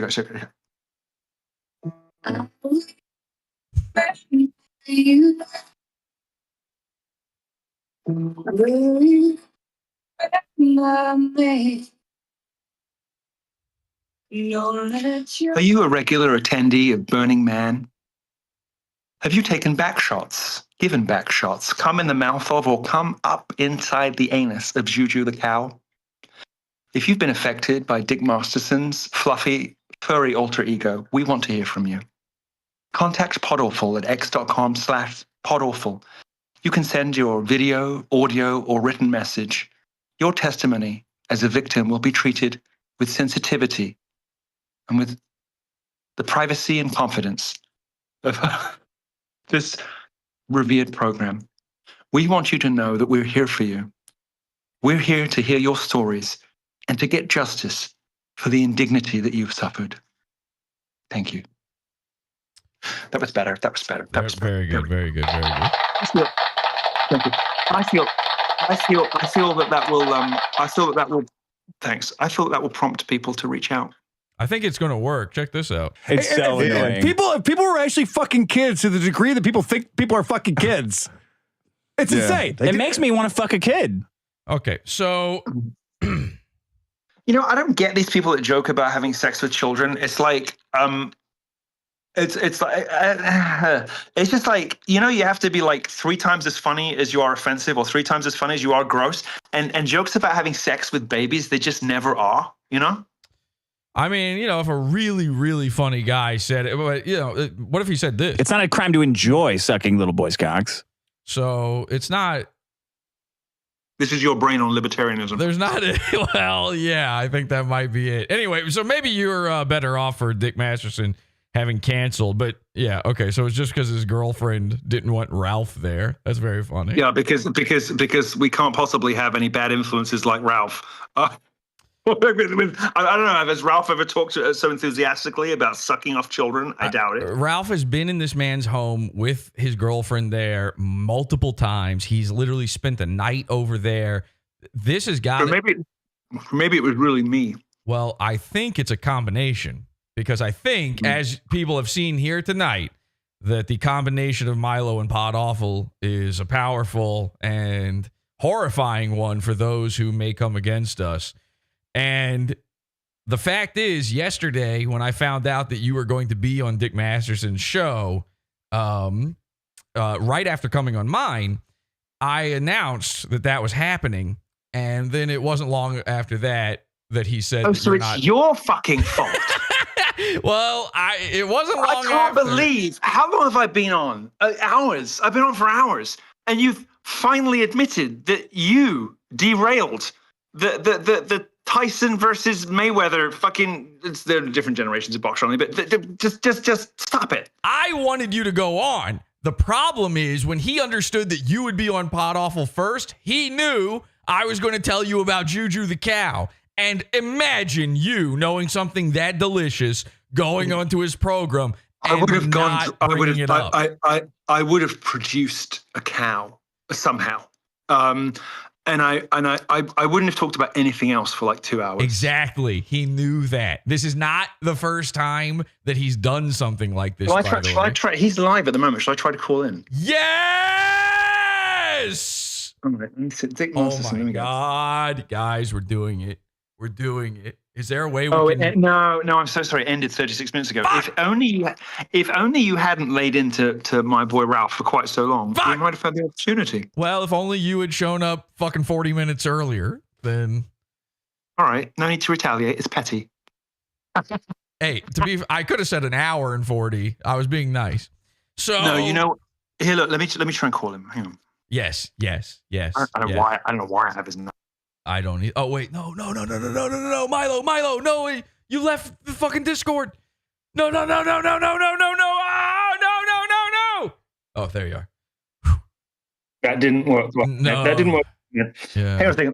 Let me find the phone I can do it on that won't end this call. Sorry, I'm kind of a Luddite. That's all right. We're getting there. Hey, look, hey Milo, it's Dick Masterson. Oh, let me read his text. Okay.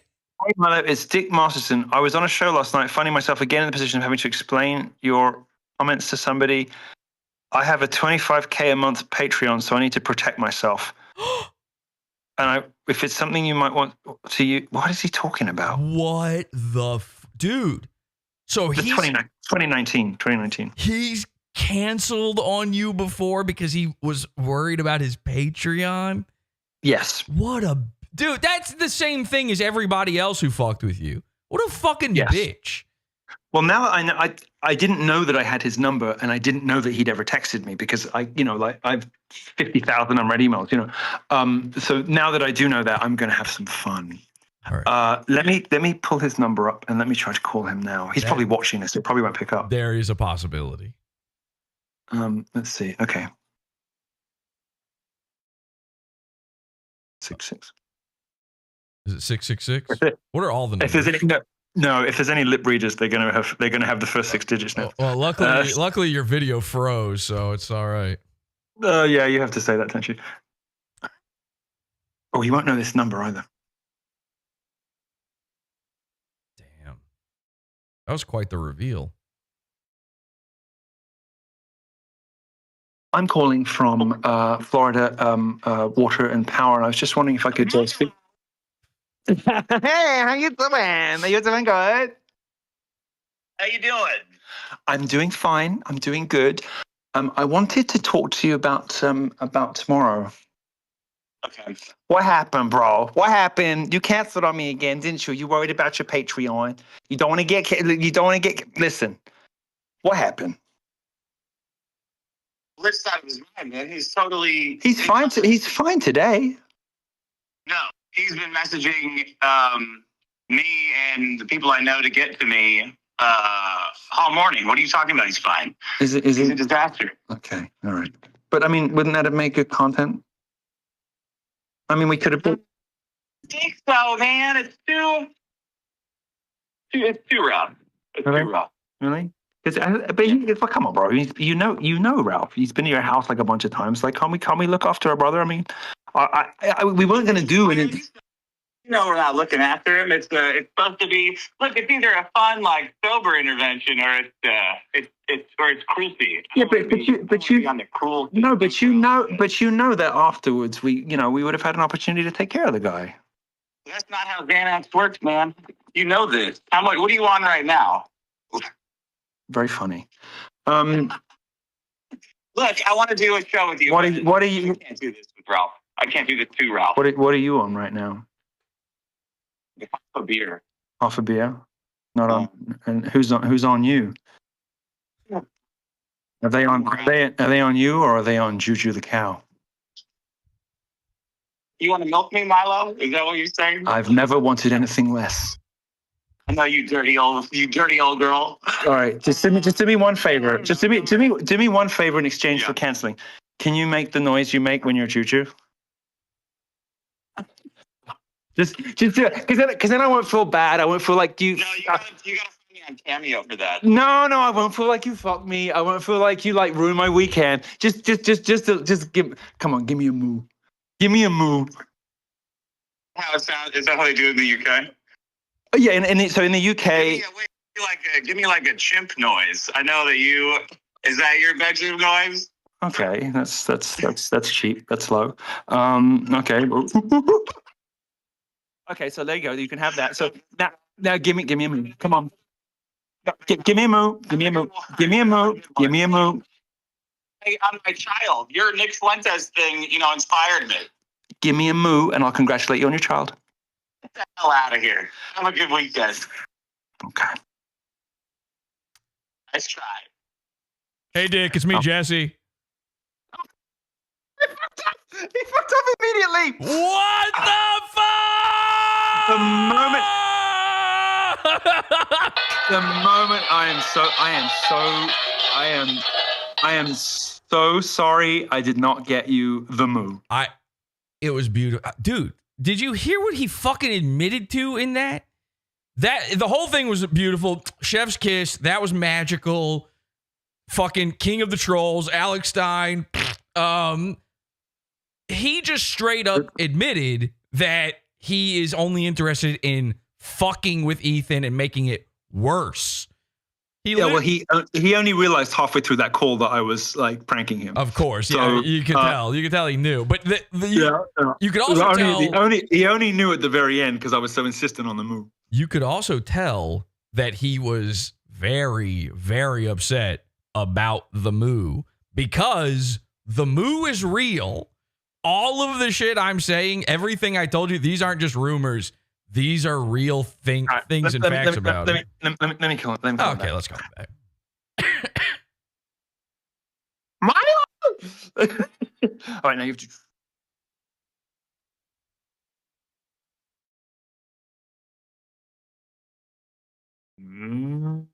That's what I'm going to do. Alley oops. Alley oop. Alley oops is when you fuck it up. Your call has been forwarded. What up, bitch? What up? Wait, let me leave a message. Let me just. You may hang up.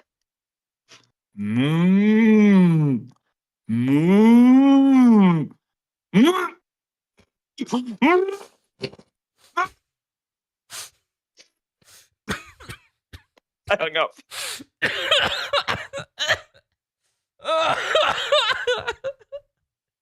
Oh my God, this is the greatest thing that's ever happened. Fuck, man. Oh, that rules. You have no idea. It's been like 9 years of this with me and Dick Masterson. That ruled. When Milo Yiannopoulos calls, you're gonna. I'm so happy. I'm so happy you. That was great. That was awesome. I'm so happy you can have that. I'm so happy you can have that. That was so good. I think we should end on a high. Yes, we should. And I should say goodnight. Thank you so much for having me. I would love to come on again. I've had an absolute ball. Thank you. God bless you, my friend. Thank you. At Nero on Twitter. Anything else you want to plug? Yeah, they know. I don't need anything from you. I'm just very happy to be here, and I'm grateful to you for all the time. Happy to be here. Thank you. H2BH, Milo Yiannopoulos, everybody. Thank you so much, man. God bless you, man. Take care. Bye-bye. Take care. Bye. Oh, my God. How fucking amazing. I got excited, very excited to see all of this.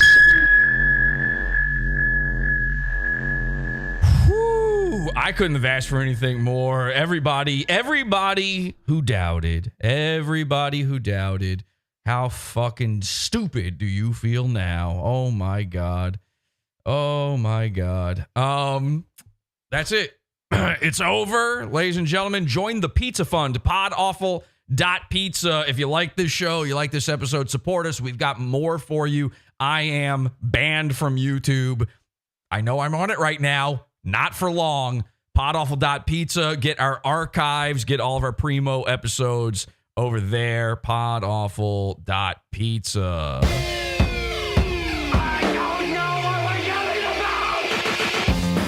Support the show. Join the Pizza Fund. PODAWFUL.pizza. Pizza.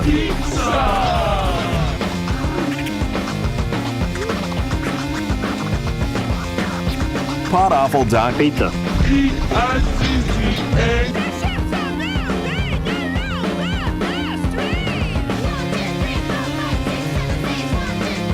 What a fantastic week of live shows every day. We'll be back on Monday for more. Again, enjoy some of our archives and premium content in the meantime over on the Pizza Fund. Thank you guys. The chat's going crazy. What a great guest they're saying. Fantastic show. Incredible.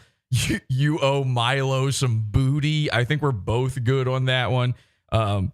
This guy says, doubted Milo, never doubted Jesse. Well, now you've learned your lesson. You were still wrong. Pickles in chat. What a great show to watch for my first Pod Awful show. Is it always this fun?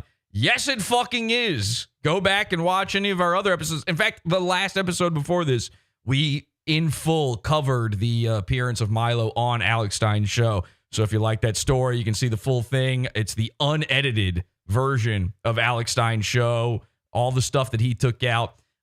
Soon, we're going to do a World War episode on Alex Stein, by the way. It's our crazy where we go the hardest we go after goons in the Pizza Fund. Check that out. Join the Pizza Fund.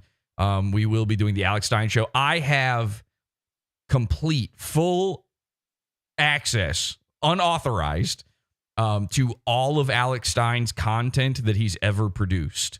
Every single video he's ever made, including stand-up videos that he does not want you to see. I have them. I have them all on a hard drive, and I'm ready to show them to you and embarrass him fully. Check it out. It's coming soon. Until next time, have an awful day.